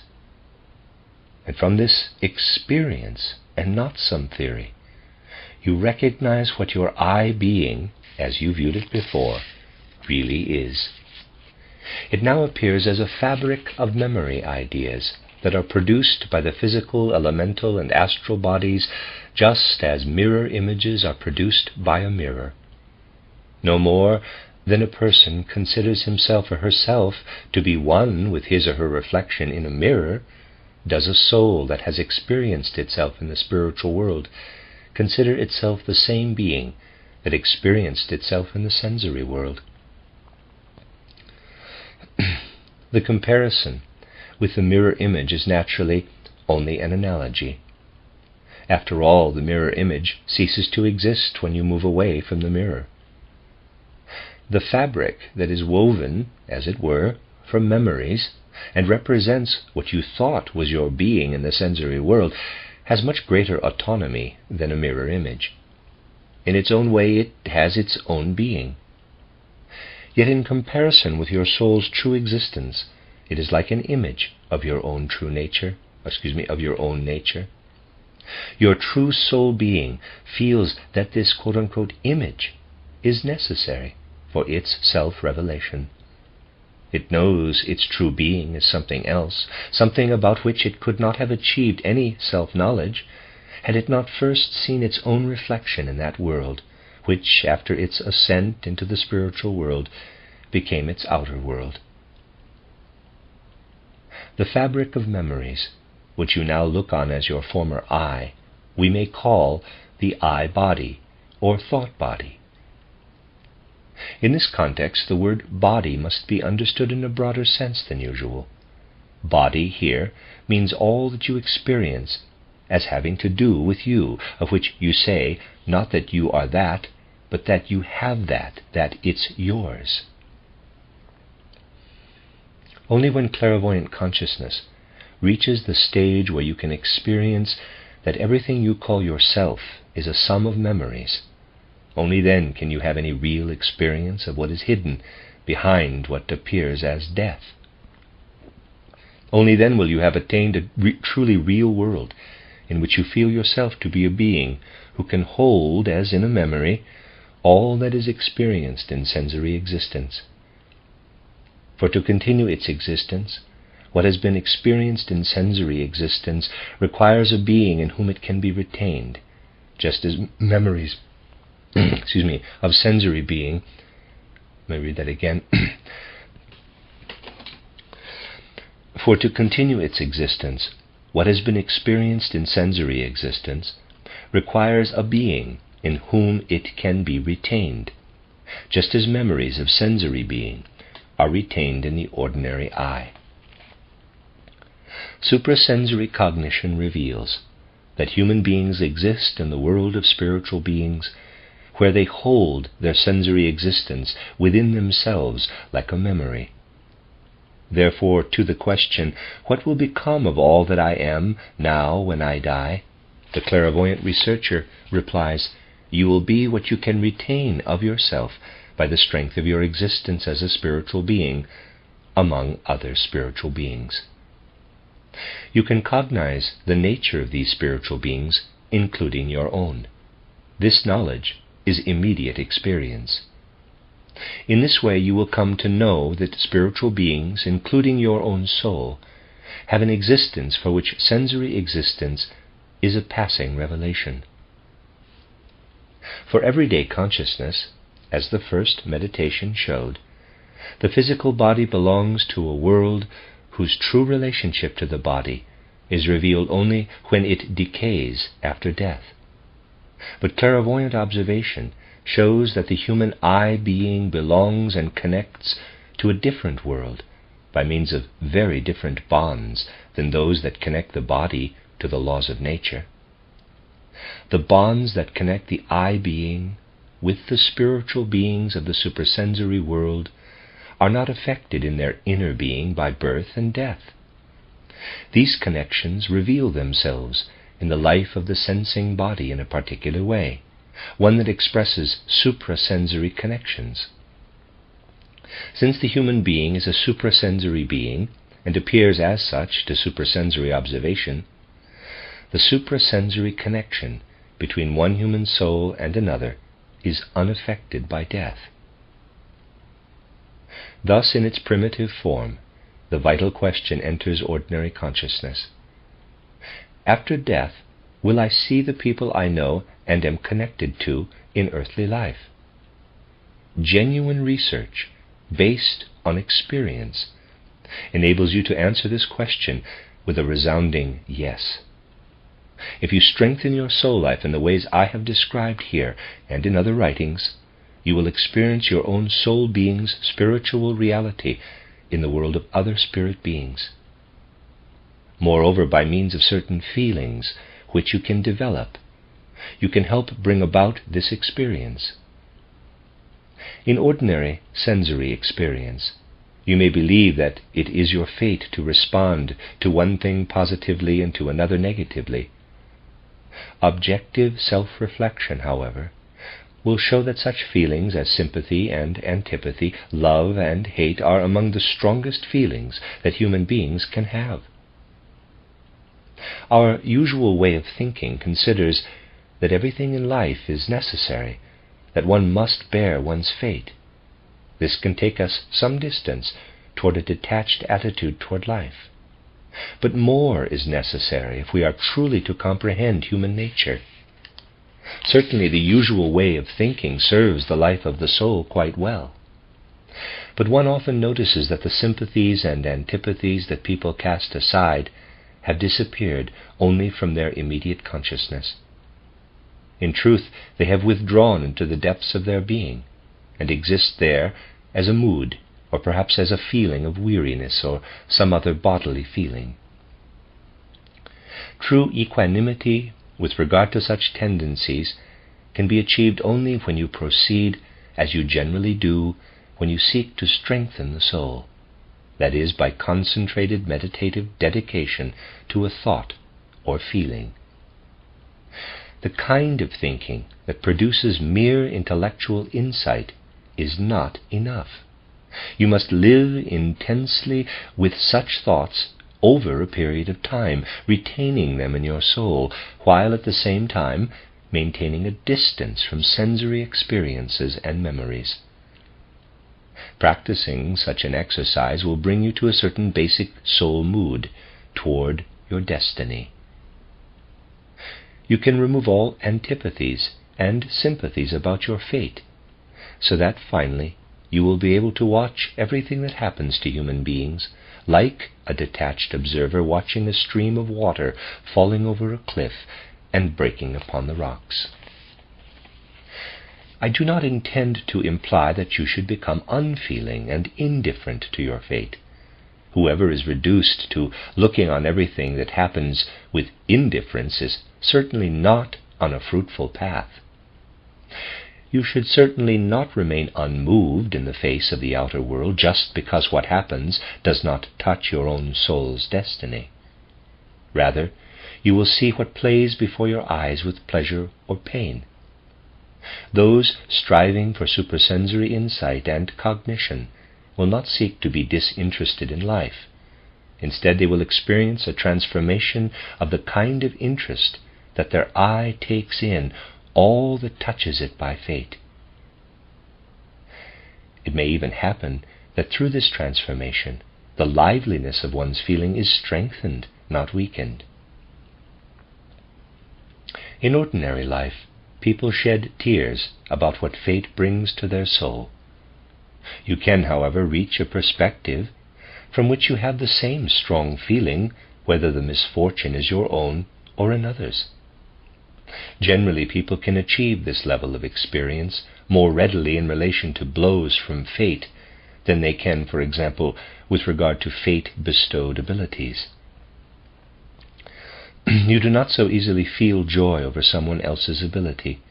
It is easier to feel joy when you possess that ability yourself. When self-reflection penetrates the depths of the soul, we discover much about the selfish joy we take in our own abilities and accomplishments.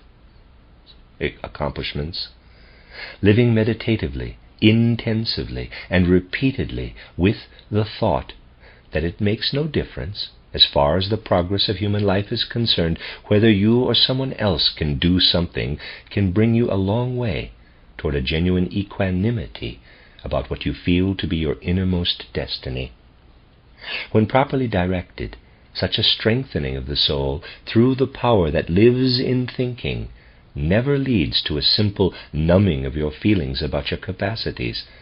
Instead, you transform those feelings and experience the need to behave in accordance with that transformation. We have here an indication of the direction in which the strengthening of the soul life through the power that lives in thinking must lead. You learn to recognize something in yourself that appears to your soul as a second being within it.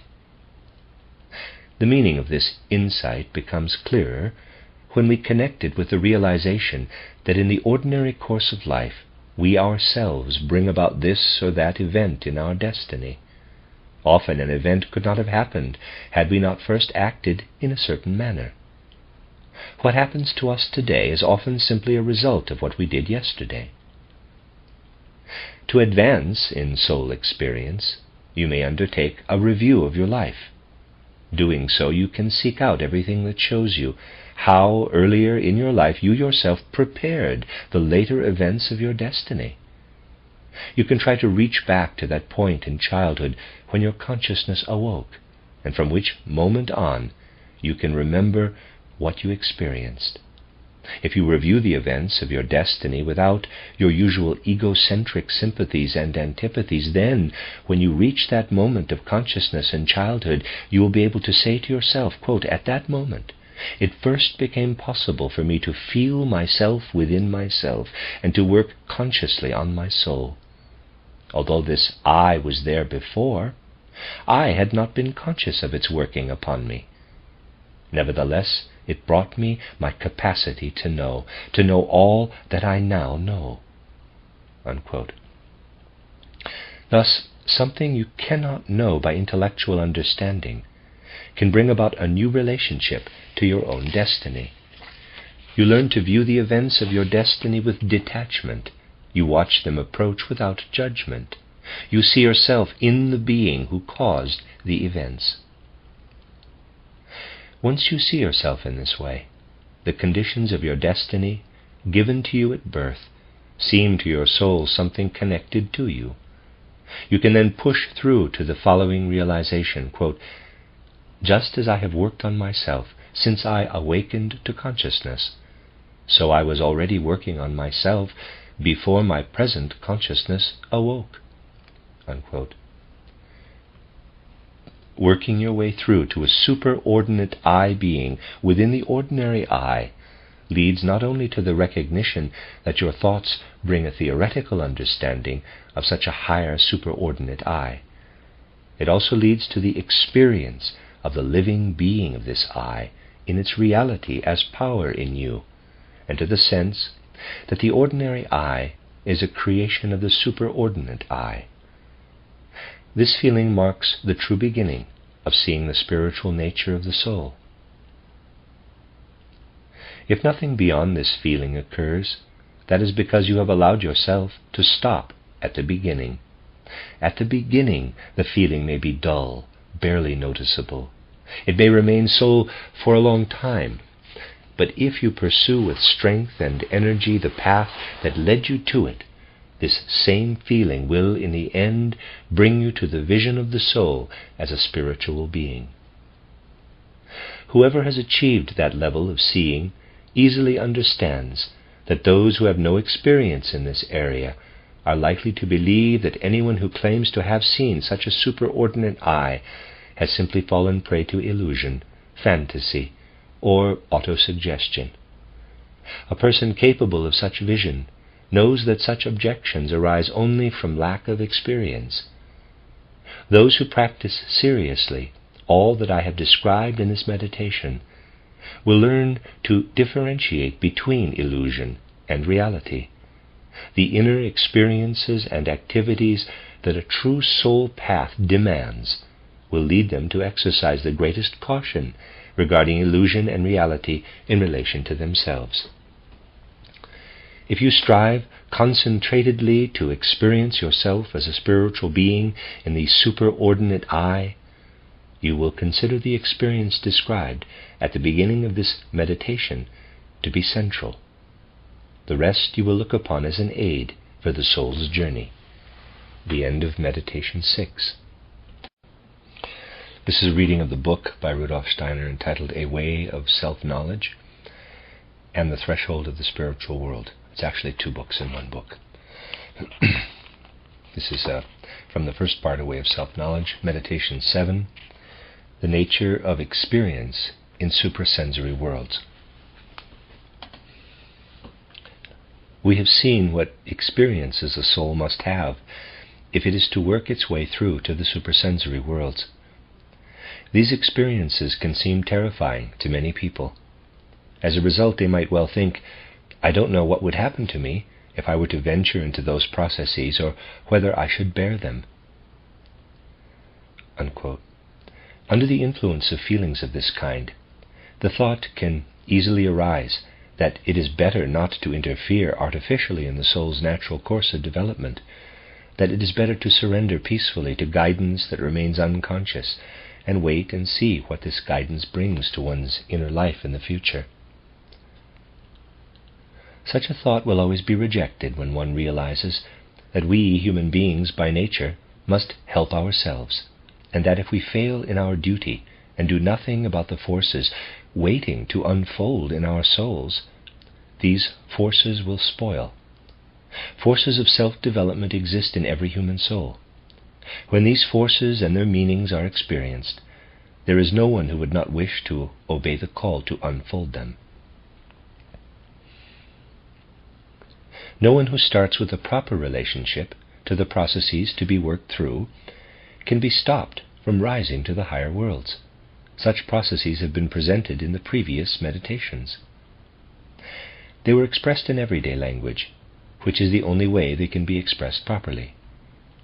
Experiences on the path to supersensory knowing present themselves to the human soul in terms of familiar experiences, such as, for example, a heightened sense of loneliness, or perhaps the feeling that one is floating above a bottomless abyss. Experiencing such feelings produces the forces needed for this path of knowledge. They are the seeds that produce the fruits of supersensory cognition. In a sense, all these experiences carry deep within them something hidden. When we have these experiences, these hidden qualities are brought to their maximum tension.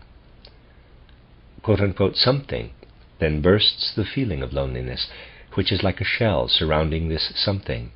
This something then enters one's soul life to become a means of knowing. You must always remember that when you travel the right path, behind each experience, another awaits you. If the first experience is there, the other cannot fail to appear. This means that whatever you have to endure, you will find that a new power enters immediately. If you reflect on it calmly and peacefully, and give yourselves the time to notice what is trying to reveal itself in your soul, this power will allow you to bear what has happened. If something painful happens and you are convinced in your soul that powers exist that will allow you to bear the pain, powers with which you can connect, this will allow you to bear the pain. You will then be able to witness, as if you were an observer, experiences that would be unbearable in ordinary life. This is what allows those on the path to supersensory knowledge to live through the inward ebb and flow of many waves of feeling, and yet remain completely balanced in their sensory lives. It is, of course, quite possible that these inner experiences affect your attitude toward the sensory world in outer life. Then, for a time, you may not be able to deal with life as you did before entering on the path of knowledge. You will need to draw from what you have already achieved inwardly those powers that will enable you to cope again. When it is properly followed, there is no stage on the path of knowledge when you cannot do this.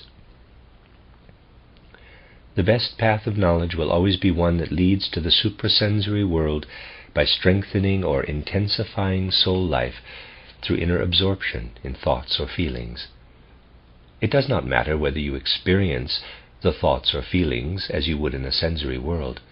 What is important is that you live intensively with and in the thoughts or feelings, drawing together all the powers of your soul in them.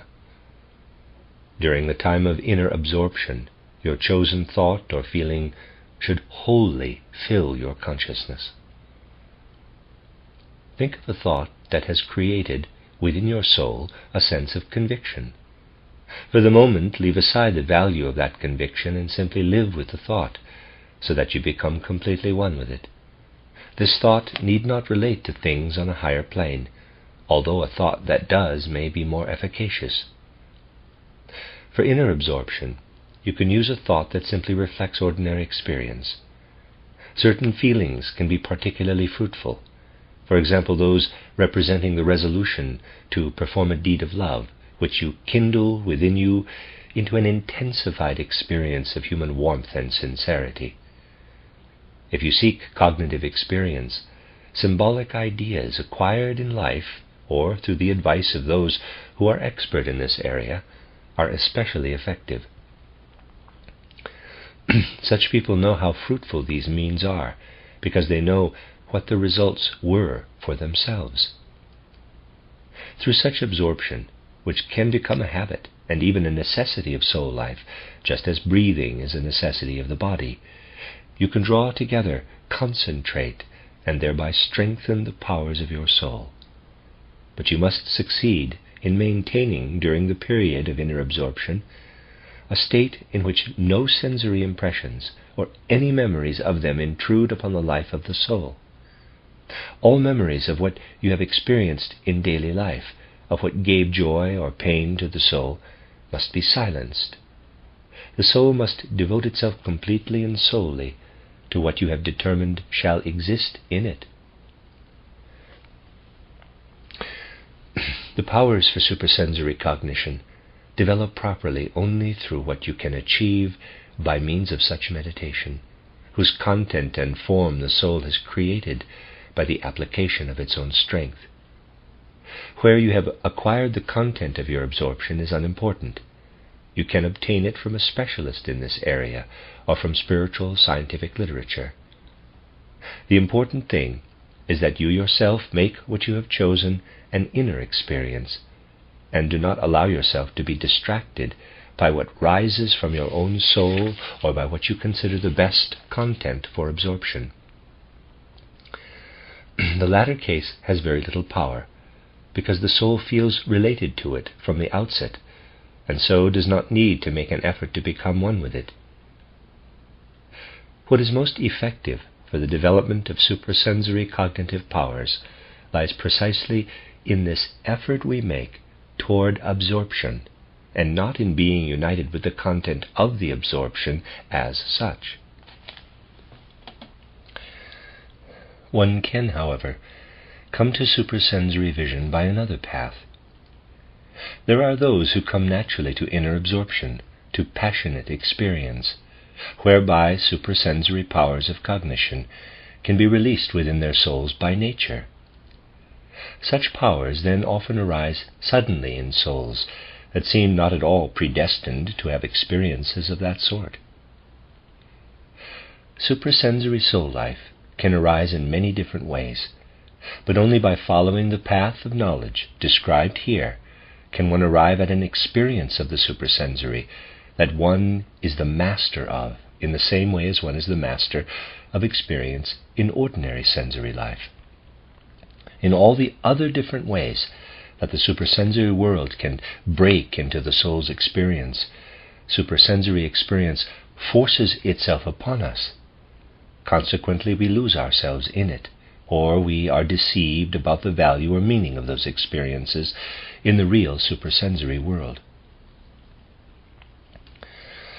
You must always be aware that the soul changes as it moves along the path of supersensory knowledge. Whereas you are not usually taken in by the deceptions and illusions possible in physical life, it may well happen that as soon as you enter the suprasensory world, you naively succumb to them.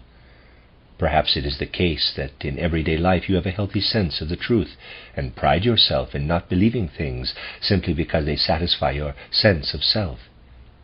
And yet despite this, you may still see in the supersensory world only what is in keeping with your sense of self, your egoism. Consider how this egoistic sense of self participates in what you see. You see what your sense of self inclines you to see. You do not realize, however, that this egoism also directs your spiritual gaze. It is quite understandable, then, that you take what you see in the supersensory world to be the truth. The only protection against delusion is gradually by thorough self-reflection and an energetic will toward self-knowledge to prepare yourself to notice how much that egoism is present in your soul and when it is speaking. If we regularly and unsparingly practice our meditation, always aware that our soul may fall here or there into egoism, we can slowly become free of its dominating influence. To gain true unhindered mobility in the higher worlds, the soul must acquire a new perspective and make that perspective its own. That is, the soul must understand that certain of its qualities act differently in the spiritual world than they do in the sensory world. This is particularly clear if you consider the moral qualities of the soul. In the sensory world, a distinction is made between natural and moral laws. If you wish to explain natural processes, you cannot apply your moral ideas. You explain a poisonous plant by natural laws. You do not place a moral judgment on it because it is poisonous. In the animal world, you can at best speak only of suggestions of morality. A moral sense a moral judgment in the real sense would only distort what we see there. It is only in human relationships that moral judgments begin to have significance for the value of existence. Once we are able to judge ourselves objectively, our assessment of ourselves always depends on how we judge ourselves morally. But nobody who considers sensory existence in the right light would view natural laws and moral laws as being identical or even similar. As soon as you enter the higher worlds, the situation is different. The more spiritual the worlds that you enter, the more the moral and the quote-unquote natural laws of those worlds coincide. When in ordinary life we say that an evil deed burns in someone's soul, we know we are speaking colloquially. We know that real burning is something quite different. This distinction does not exist in the suprasensory worlds. Hatred and envy are both forces whose corresponding effects we may call the natural processes of those worlds. In the suprasensory world, hatred or envy result in the being who is hated or envied devouring or even annihilating the hater or envier.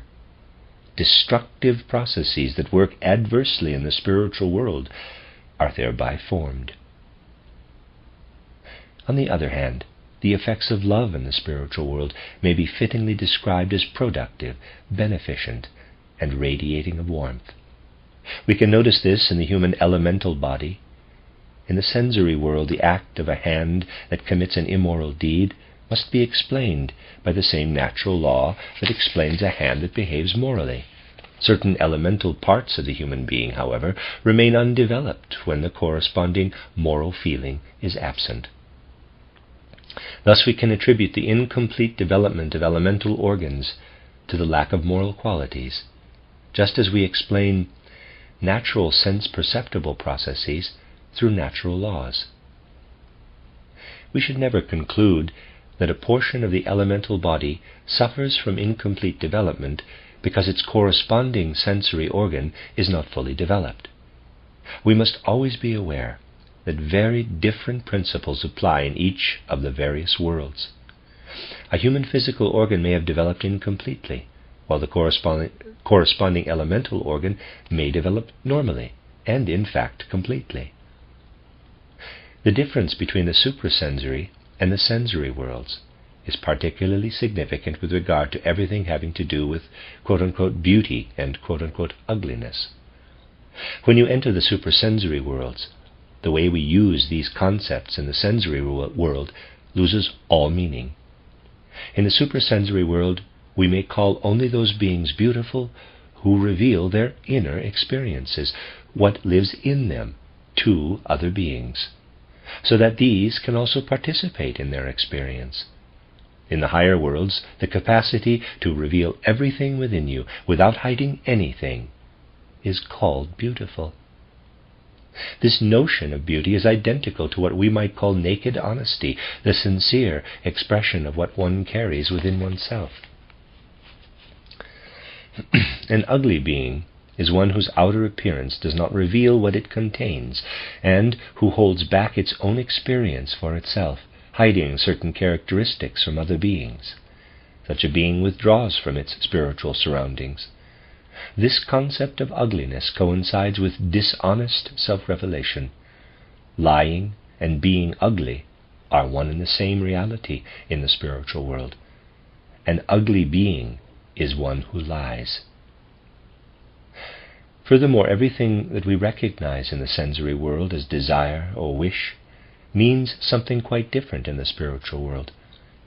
Desires that arise from the inner nature of the human soul in the sensory world do not exist in the spiritual world. What we could call desires in the spiritual world flame forth from what a being sees outside itself. A being there who lacks some quality that according to its nature it feels it should have will see another being who has that quality. Then it cannot help but see that other being before it continually. In the sensory world, the eye naturally sees what is visible. In the suprasensory world, a being is always guided by the lack of a quality into the vicinity of one who is complete in that regard. The sight of that being is a constant reproach. It acts as a genuine force to impel the being who is burdened by the lack to wish to correct its defect. This kind of experience is completely different from desire in the sensory world. In the spiritual world, free will is not affected by such relationships. A being can resist the feeling aroused by what it sees. If it does so, it will slowly move away from the being after whom it sought to model itself. A being who resists a better example will consequently find itself placed in a world where its living conditions are worse than those of the world for which it was, in a sense, predestined. From these examples, it is apparent that the human soul must transform its ideas when it enters the supersensory world. To describe the supersensory world correctly, concepts must be transformed, expanded, or dissolved into others. That is why there is always something inaccurate when one describes the supersensory world, using unmodified concepts coined for the sensory world. It is worth reflecting on the fact that the concepts that we use are fully meaningful only in the supersensory world. In the sensory world, these concepts are used only more or less symbolically, or simply to indicate something. This is why someone can experience a lie as something truly ugly. Nevertheless, we must always remember that compared to the supersensory meaning of our words, their use in ordinary life is only an echo of their supersensory meaning, produced because all worlds are interconnected, and because these connections are dimly felt and unconsciously thought in the sensory world. Yet we must remember that in everyday life a lie that we might feel to be ugly need not be ugly in its outer appearance. In fact, it would be a confusion of these ideas if one sought to explain something ugly in sensory life as coming from some lie or deception.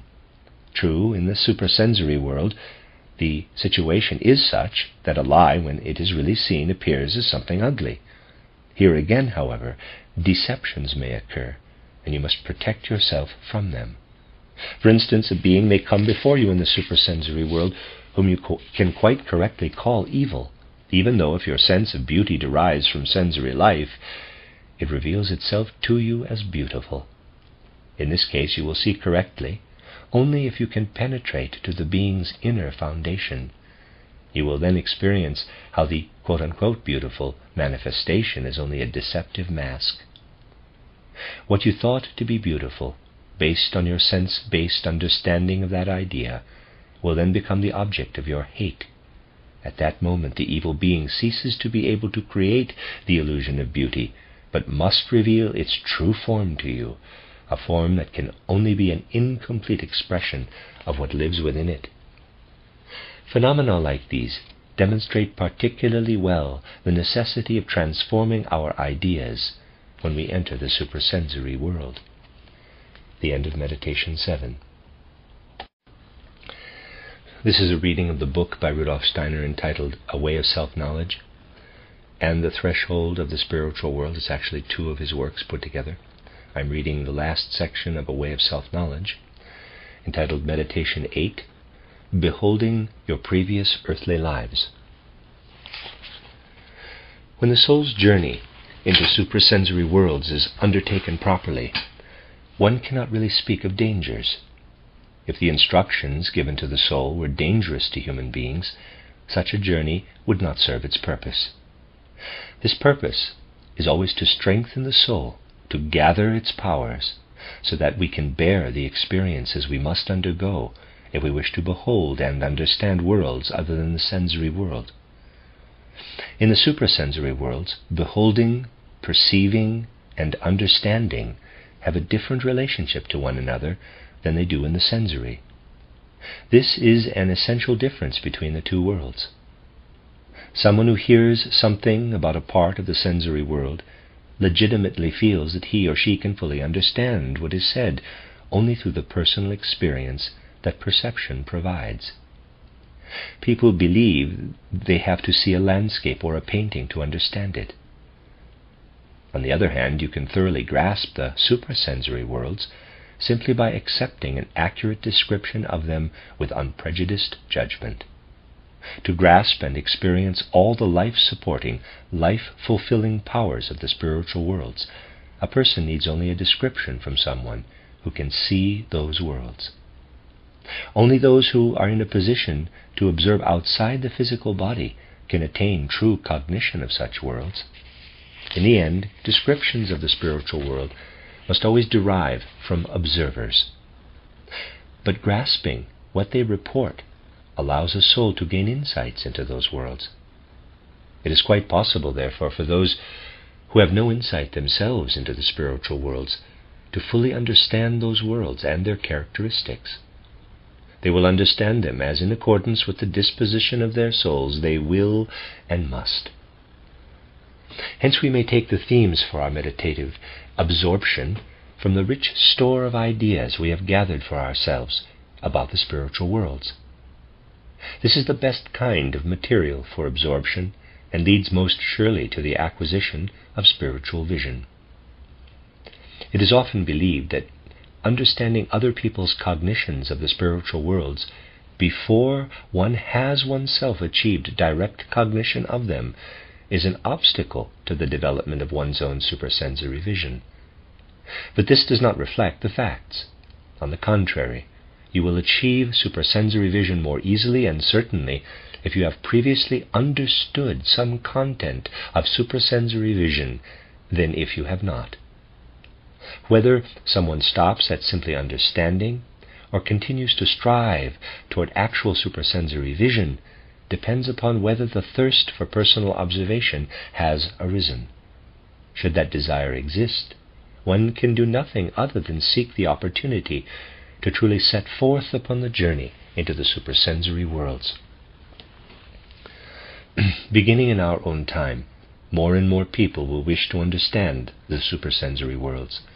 True observation of human life shows that starting in our time, human souls have entered a condition in which they cannot enter into the necessary relationship to life without understanding the suprasensory worlds.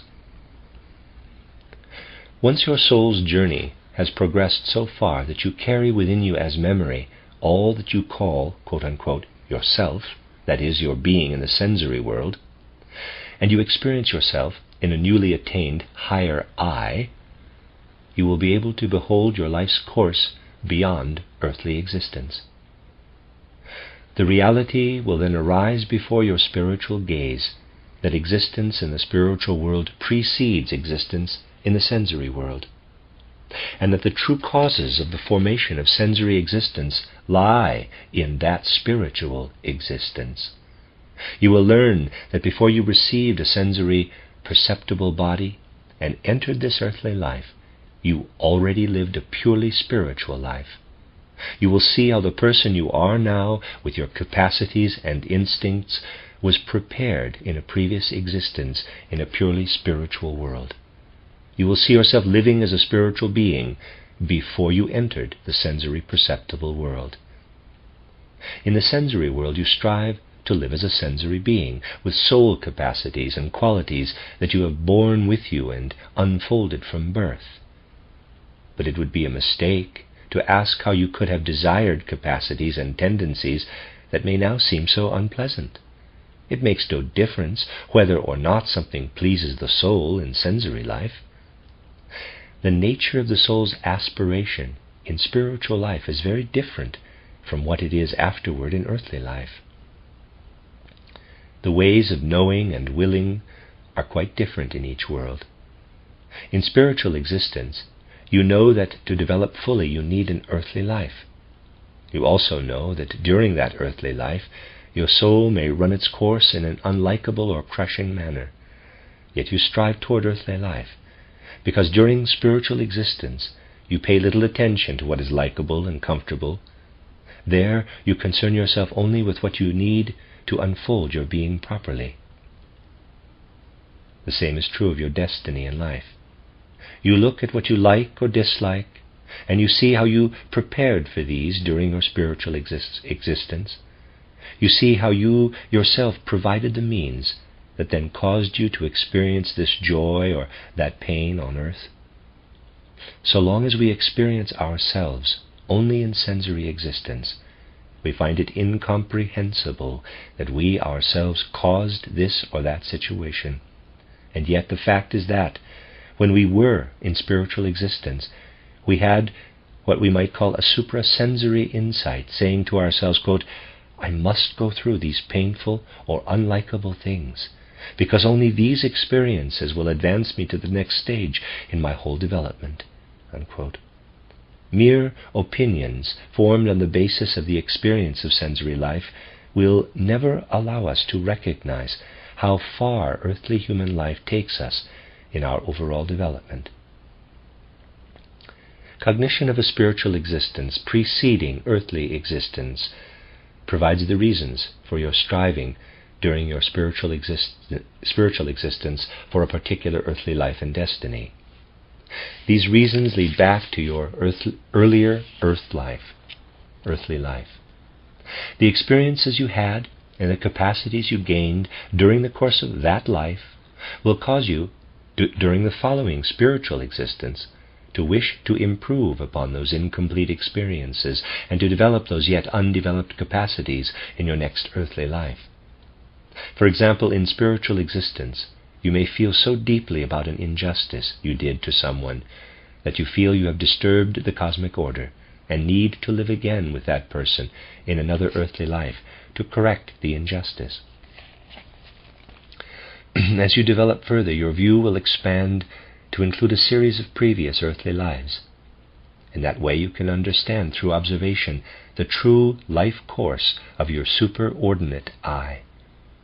You see that human beings pass through the totality of their existence on earth by means of repeated lives, and that in between those lives there run purely spiritual lives, systematically connected with the earthly lives. In this way, cognition of repeated earthly lives is made available to accurate observation. Parenthesis, to counteract repeatedly occurring misunderstandings, I should mention something that is described in greater detail in my other works. The totality of a human existence does not develop in such a way that life repeats itself eternally. A certain number of repetitions occur, but these are preceded and followed by quite other kinds of existence, while the course of existence itself in its totality shows itself to be a wisdom-filled developmental process. Parenthesis. The knowledge that human beings evolve and develop through repeated lives can also be acquired by reasoned observation of sensory existence. In my books titled Theosophy and titled An Outline of Esoteric Science, as well as in other smaller works, I have attempted to give proof of repeated earthly lives and their interrelations in a form appropriate to modern science and in accord with current theories of evolution. In these works I tried to show how consistent thinking and investigation, when it really takes scientific research to its logical conclusion, must lead logically to formulating the modern theory of evolution in such a way that the essence of what is to be human, the individual nature of the human soul, is seen as something that evolves by passing through repeated earthly lives and intervening lives that are purely spiritual. The evidence presented in those books could, of course, be extended and made conclusive. Nevertheless, even without this, I believe it is legitimate to believe that proofs in the realm of the spirit have the same scientific value as other scientific proofs. There is nothing in spiritual science that cannot be supported by evidence similar to that used in natural science. I must admit, however, that it is quite obviously much more difficult for spiritual scientific proofs to achieve recognition than it is for proofs in the natural sciences. This happens not because spiritual science lacks rigor, but because the people to whom its proofs are presented do not feel the basis in sensory facts that make it easy for them to agree with natural scientific proofs. But that has nothing to do with the strength of the proofs. Anyone who is in a position to compare natural scientific proofs with spiritual scientific proofs in an objective, impartial manner will be easily convinced that the latter have the same value as the former. Thus, to what an observer of the spiritual worlds can describe of repeated earthly lives, we may add the force of what we can give as supporting proof.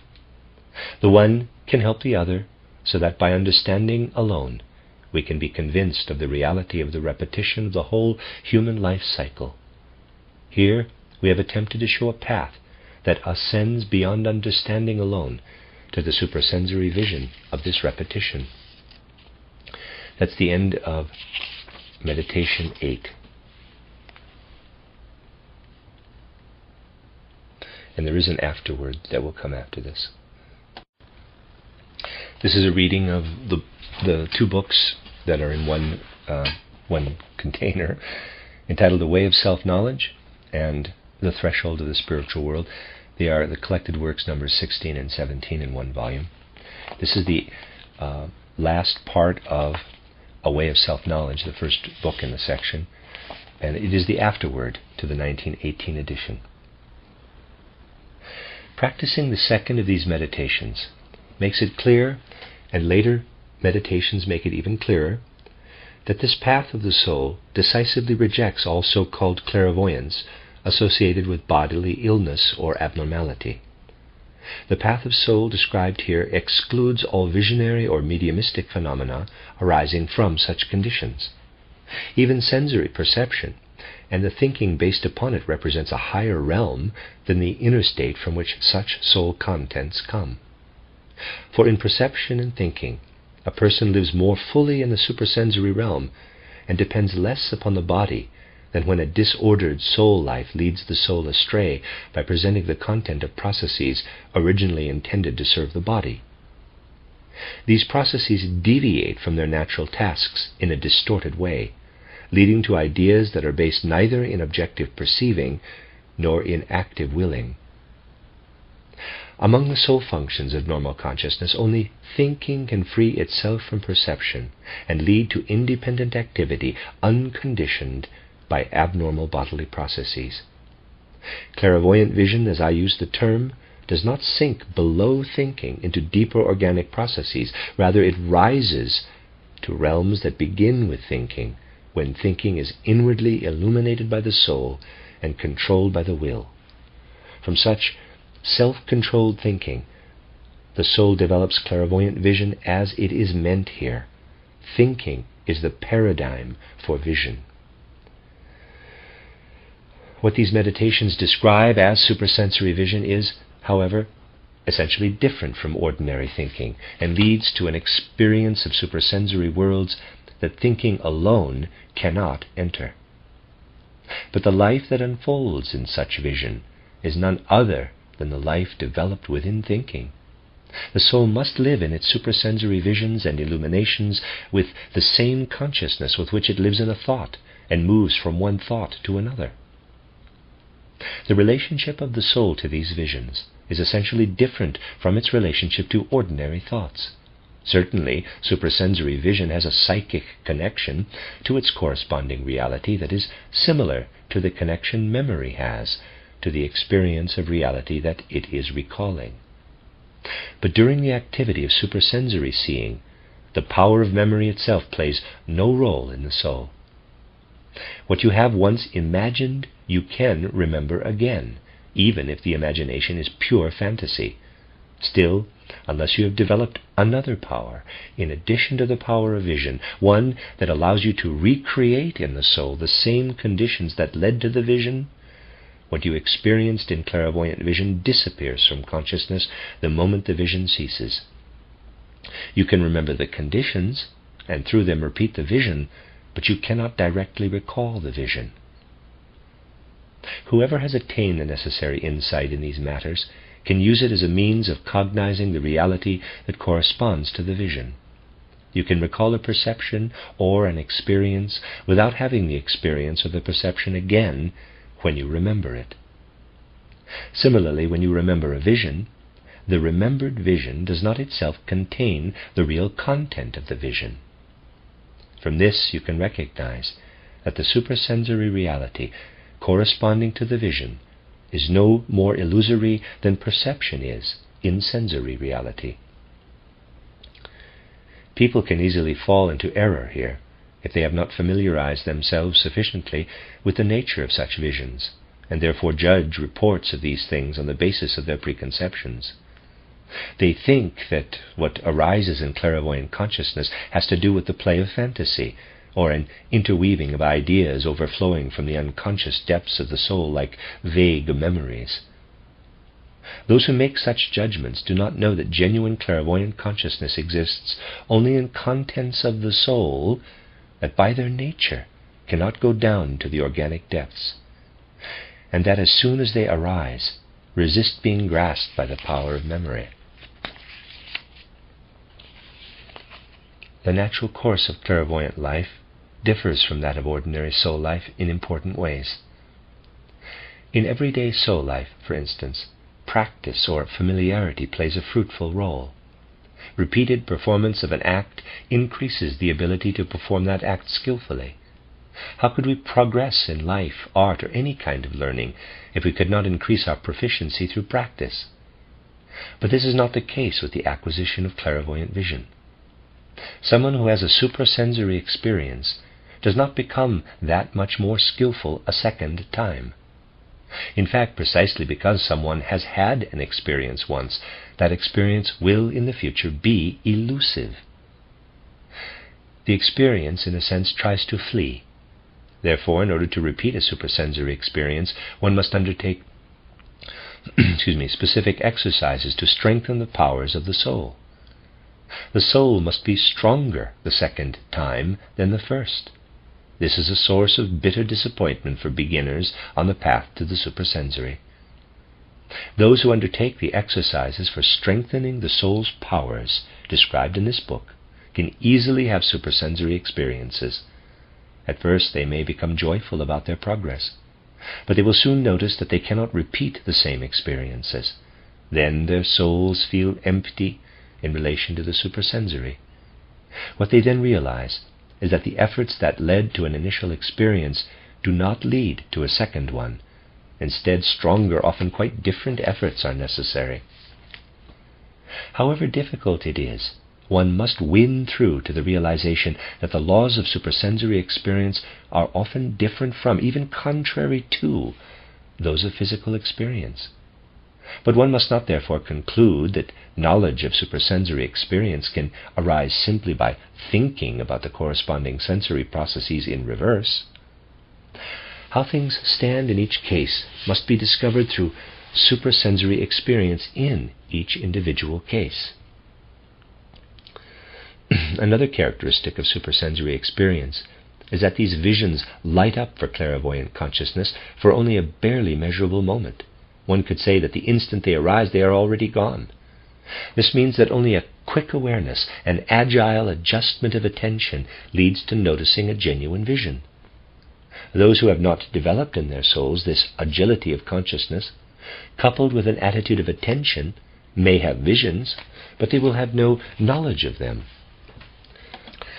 That is why so many people deny the existence of the suprasensory world. Suprasensory experience is really much more widespread than people usually think. Interaction with the spiritual world is actually something quite common and universal. But the ability to follow this interaction cognitively, with one's power of consciousness working swiftly, is one only with difficulty. You can prepare yourself for this capacity if you practice forming a rapid overview of the consequences of certain life situations and then acting accordingly.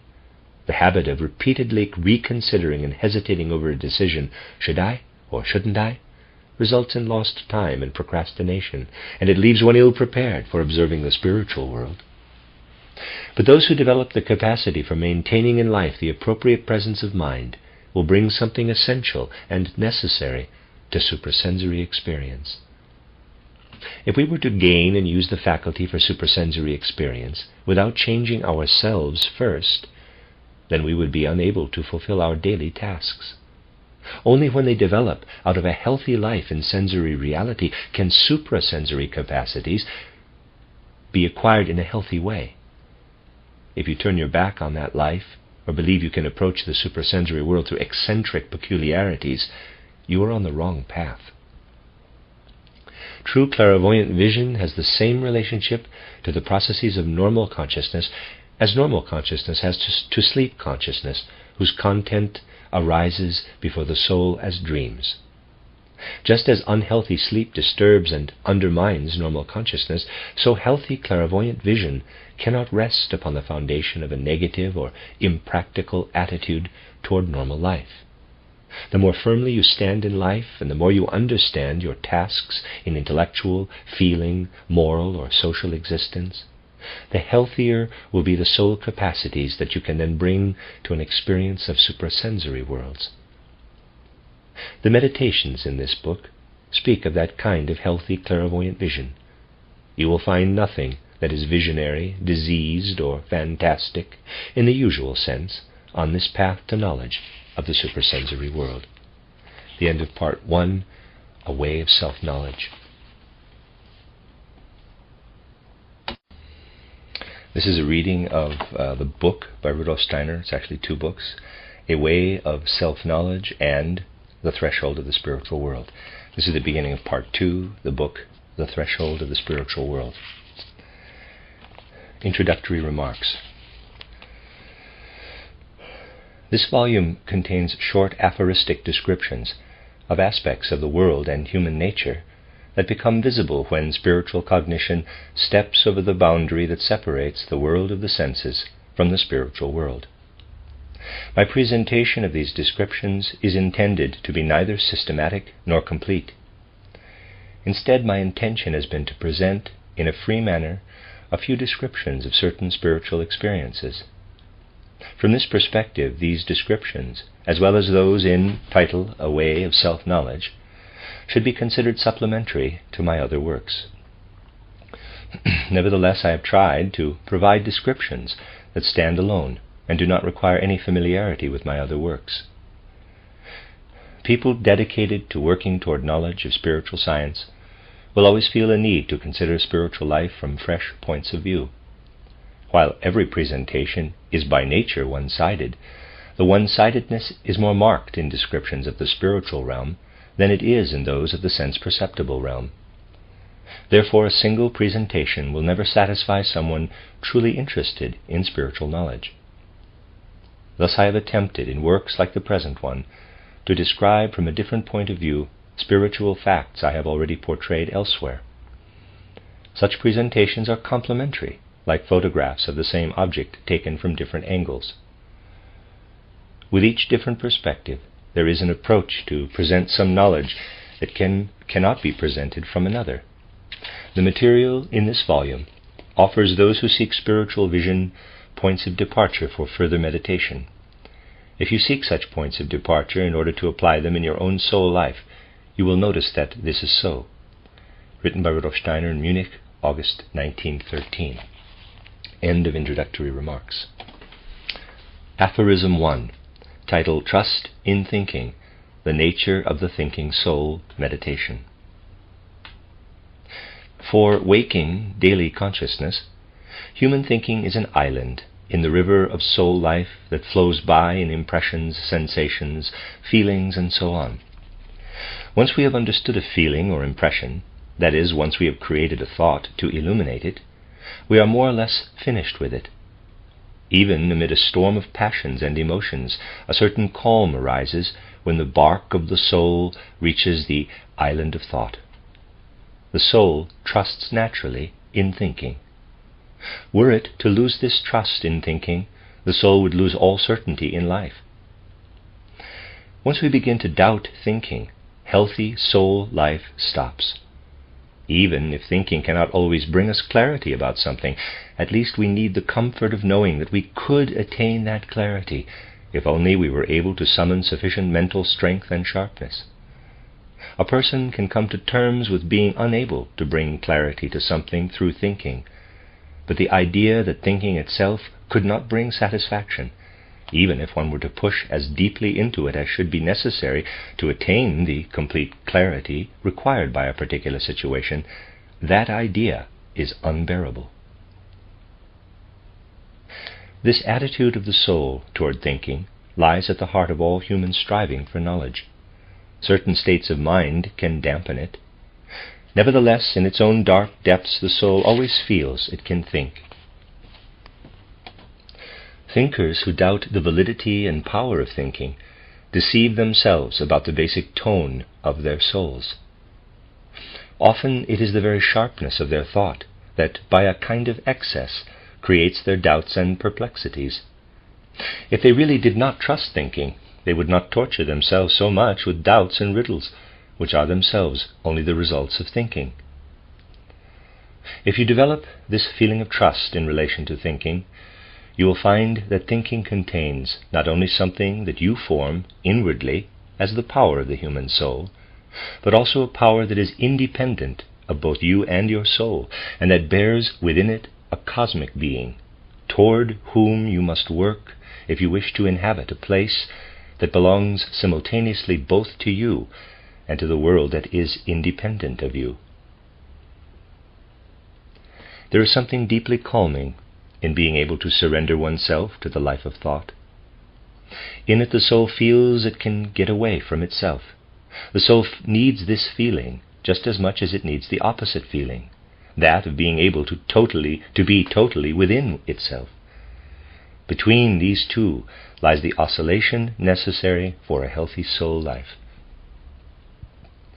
Wakefulness and sleep are only the extreme manifestations of this oscillation. In wakefulness the soul is in itself. It lives its own life.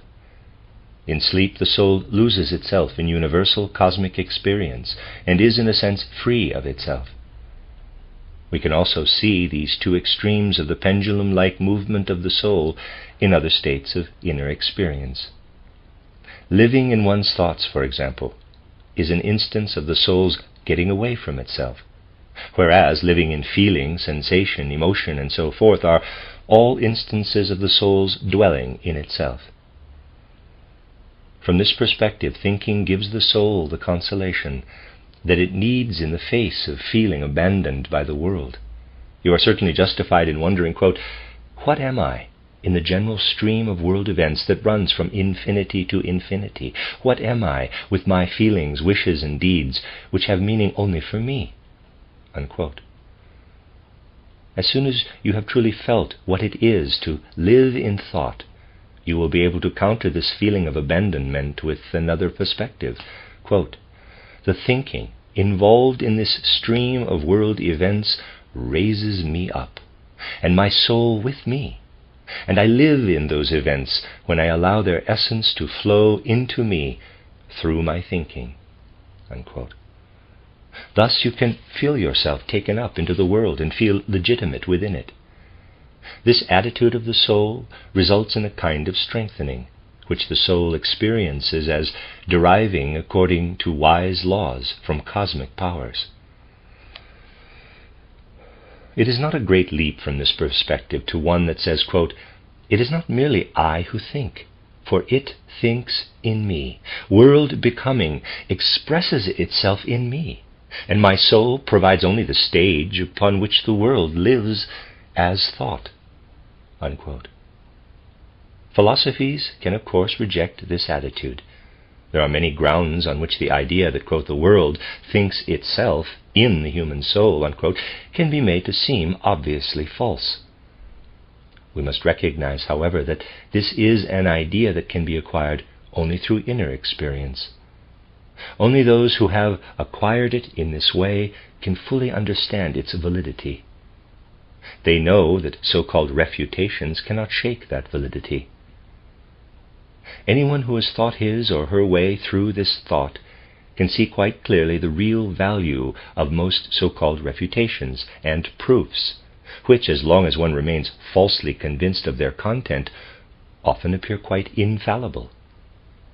Thus, it is difficult to communicate with those who find such counter-proofs convincing. They have no choice but to believe in them, for they have not done the inner work required to understand the inner experience that brought the other person to the recognition they think is false, or perhaps simply foolish. Anyone who wishes to become familiar with the practice of spiritual science will find such meditations on thinking useful. The work of this kind of meditation is to bring the soul to a state that opens a doorway into the spiritual world. That doorway will remain closed, no matter how ingenious the thinking or how fully scientific the approach, unless the soul prepares to advance to meet the approaching spiritual experiences, or indeed even the account of them. A good preparation for understanding spiritual insights is to feel frequently what strength lies in the mood or attitude of soul when one meditates the thought, quote, "In thinking, I experience myself united with the stream of cosmic existence," unquote. The value of meditating this thought lies much less in the abstract understanding of it than in what is to be gained by repeatedly experiencing the strengthening effect it has on the soul if it flows powerfully through one's inner life. It expands in the soul like a deep spiritual breath of life. Far more than cognizing the content of such a thought, it is experiencing it that is important. Let the thought be present only once in your soul with sufficient conviction, and you can understand it. But if it is to bear fruit in the understanding of the beings and facts of the spiritual world, then, when you have understood it, you must repeatedly bring it to life again in your soul. Again and again you must fill your soul with the same thought. Only that thought must fill your soul, excluding all other thoughts, feelings, and memories. Repeatedly concentrating on a thought that one has completely penetrated gathers the forces of the soul, forces that in normal life are scattered. The soul strengthens itself in itself, and the powers that have been gathered together become organs of perception for the spiritual world and its truths. This brief description indicates the right way to proceed in meditation. First, you work your way through to grasping a thought that you can fully understand with the means provided by everyday life and ordinary thinking. Then you sink yourself repeatedly into that thought, become absorbed in it, and make yourself wholly one with it. By living with a thought known in this way, your soul gains strength. Above, a thought about the nature of thinking itself was chosen as an example, because it is particularly fruitful for meditation. But what was said about meditation applies to every thought that we thoroughly penetrate. It is especially fruitful for a meditator to know the mood of soul that results from the pendulum-like movement of soul life as described above.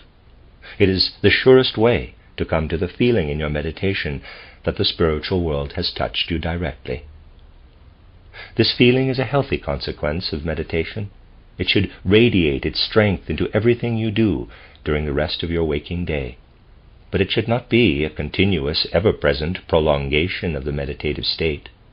Rather, you should feel, quote, "Strength flows into my life from my meditation experience," unquote.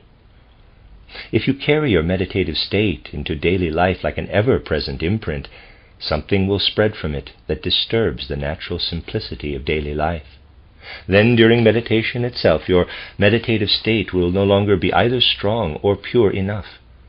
The true fruits of meditation are brought to maturity only when we raise our meditation and meditative state above the rest of life. Meditation will have the best effect upon our lives when we experience it to be something special, something uplifting. The end of aphorism number 1 and the introductory remarks as well. This is a reading of the 2 volumes 16 and 17 of Steiner's collected works entitled A Way of Self-Knowledge, and also the book The Threshold of the Spiritual World. This is the threshold of the spiritual world. Aphorism number 2. Cognizing the spiritual world. Insight into the results of spiritual science comes easier when, in ordinary soul life, you focus on what produces concepts that can be expanded and transformed such that they can then gradually approach the processes and beings of the spiritual world. This path requires patience. Without it, you will be tempted to imagine the spiritual world as too much like the physical, sensible world. Indeed, unless you walk this path patiently, you will be able to form neither a true picture of spirit itself, nor of how it relates to human beings. Spiritual events and beings press toward those who have prepared their souls to perceive them, but they impose themselves upon us in a way that is completely different from the way physical facts and beings do. We may, however, gain an idea of this very different mode of appearance if we contemplate the process of memory. Long ago, or perhaps more recently, you experienced something. Then, at a certain moment, occasioned by this or that, a memory of the event rises out of the substrate of your soul life. You know that what has arisen corresponds to an experience, and you relate it to that experience. But in the present, in the moment of remembering, you have nothing more of the experience than a remembered image. Imagine an image arising in your soul that is like a memory image, but is not a picture of something you experienced before. It expresses something foreign to your soul. This gives you some idea of how the spiritual world first appears in the soul that has been sufficiently prepared. Because the spiritual world first appears in the soul in the form of images, people who are insufficiently familiar with the workings of the spiritual world will always object, saying that all supposed spiritual experiences are nothing more than vague memory images, which the soul does not recognize and so takes to be revelations of a spiritual world. One cannot deny that it is certainly difficult to differentiate between illusions and reality in this realm. Indeed, many people who believe they have had perceptions of the supersensory world have in fact merely seen only memory images that they do not recognize. To see clearly in the spiritual world, a person must learn about the many possible sources of illusion. For instance, you may have once seen something so fleetingly that its impression did not fully enter your consciousness. Later, a very vivid image of it, perhaps in a highly altered form, arises within you. You may well then swear that you never saw it before, that you have had a genuine inspiration. This is one of the reasons why it is quite understandable that the results of suprasensory vision seem highly questionable to those unfamiliar with the special features of spiritual research. In my book, titled How to Know Higher Worlds, I explain the gradual development of spiritual vision. If you read that book carefully, you will certainly be prepared to distinguish between illusion and spiritual reality. Nevertheless, the following must still be said. Spiritual experiences occur, at least in the beginning, as images. They rise as pictures from the depths of prepared souls. The important thing is to have the right relationship to those pictures. In fact, they have value for suprasensory perception only if the way in which they present themselves shows that they are not to be taken literally. If we take them as they appear literally, they have little more value than common dreams. We must consider them as if they were letters of the alphabet laid out before us. We do not focus upon the form of the letters. Rather, we read in them what is expressed through them. Just as something written does not need to be described in terms of the form of the letters, so the images that form the contents of the suprasensory vision do not require to be understood as pictures. Of themselves, they make us turn completely away from their pictoriality and lead the soul toward the suprasensory process or being they express. You cannot complain that a text from which you can learn something new consists only of well-known letters of the alphabet. Similarly, you cannot object because the images in suprasensory consciousness contain only things borrowed from normal life, which to an extent they do. What those images borrow from normal life is unimportant for genuine suprasensory consciousness. The important thing for suprasensory consciousness is what the images express. To cognize the spiritual world, you must first prepare your soul to see the pictures that arise in the spiritual field of vision. At the same time, you must carefully develop the attitude that you will not remain with the images, but will rather relate them in the right way to the suprasensory world. True suprasensory vision, therefore, has not only a capacity to see an inner world of images, it also has another capacity, one comparable to reading in the sensory world. When you begin, you must imagine the suprasensory world as lying completely outside normal consciousness. Nothing at all of ordinary consciousness can enter that world. The soul is touched, contact with the spiritual world is established when the powers of soul life are strengthened by meditation. Through these soul powers, pictures arise from the flux of soul life. In themselves, these images are like a great tableau, woven entirely by the soul itself. To be precise, they are woven from powers the soul has gained in the sensory world. The images woven in the soul can be compared only to memory. The clearer we are about this, the better we shall understand clairvoyant consciousness, for then we shall have no illusions about its pictorial nature. On the contrary, we will develop a proper feeling for the way we should relate to the images of the suprasensory world. That is, we will learn to read through the images.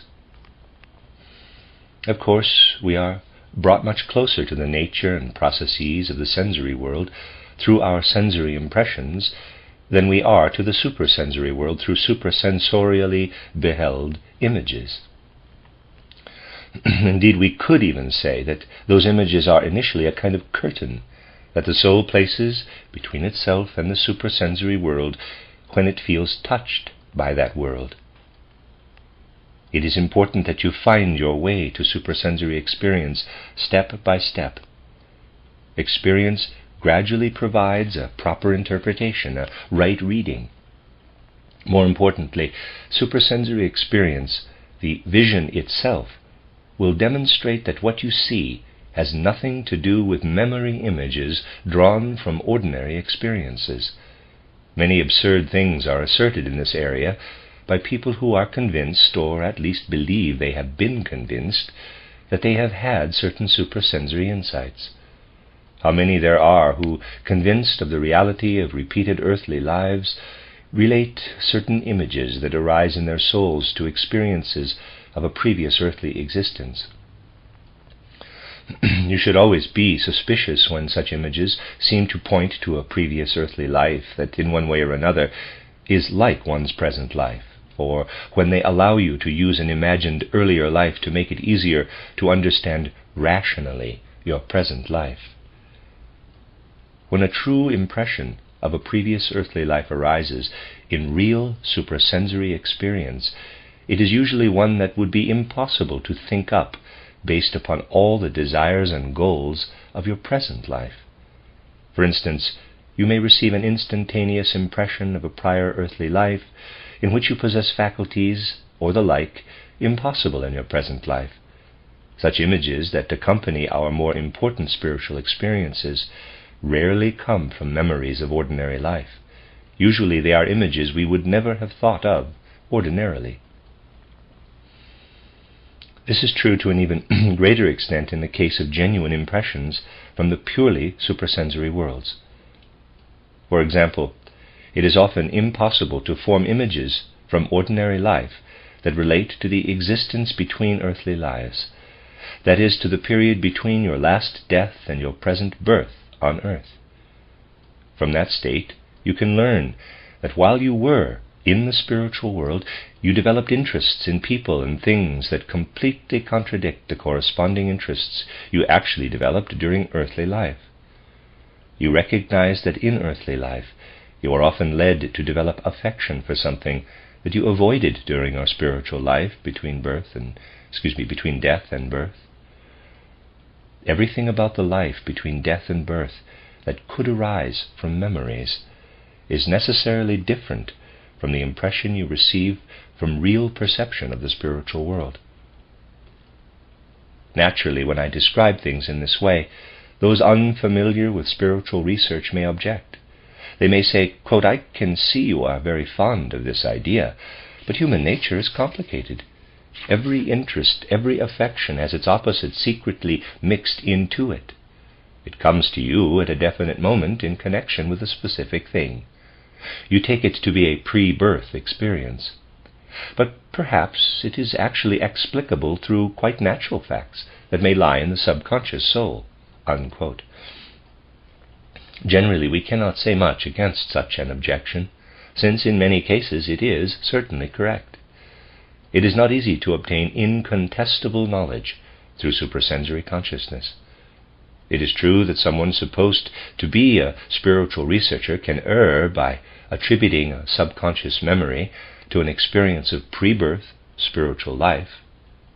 But it is also true that spiritual scientific schooling leads to a level of self-knowledge that includes the subconscious soul, and that thereby genuine spiritual science can free itself from illusions in this regard.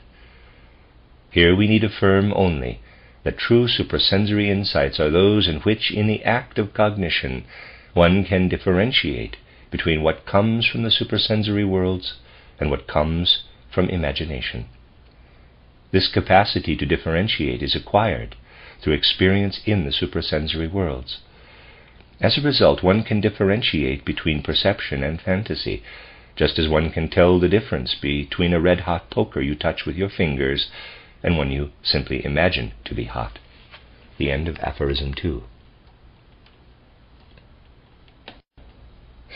This is reading from the double volume A Way of Self-Knowledge and The Threshold of the Spiritual World. I am on The Threshold of the Spiritual World. This is aphorism 3, entitled The Human Etheric Body and the Elemental World. We come to acknowledge and cognize a supersensory spiritual world by overcoming certain obstacles in our souls that from the outset normally oppose any such acknowledgement. The difficulty here has to do with the fact that these obstacles are effective in the soul's existence, but do not rise into consciousness in ordinary life. A great deal lives in the human soul, of which the soul is initially unaware, and which it must gradually come to know, just as it must learn about beings and processes of the external world.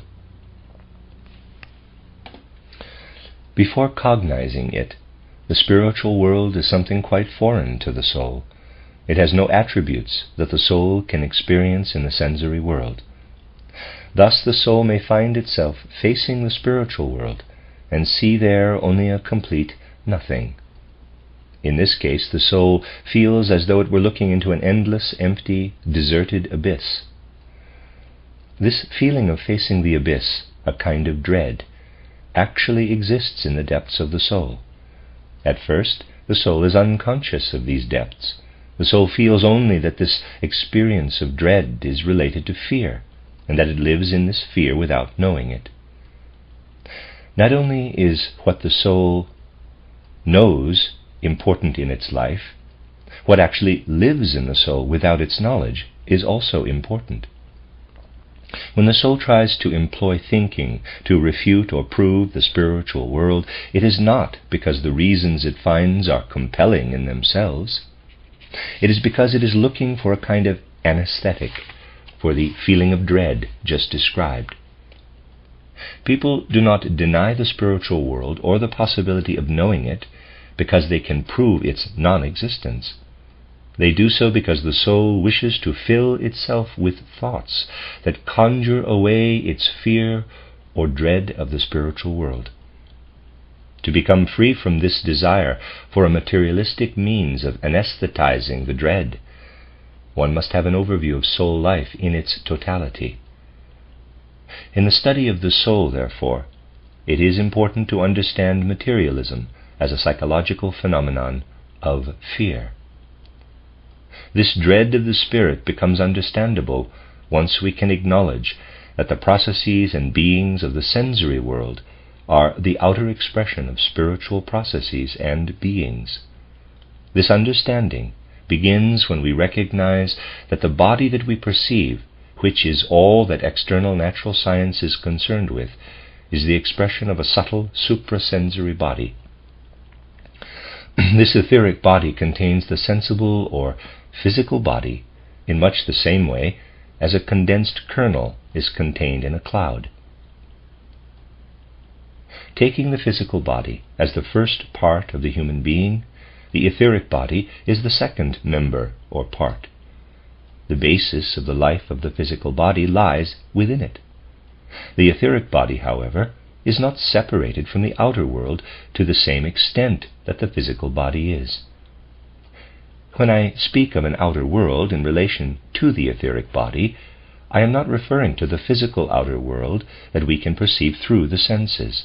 I mean rather a spiritual environment that is, in relation to the physical world, suprasensory, just as the human etheric body is suprasensory.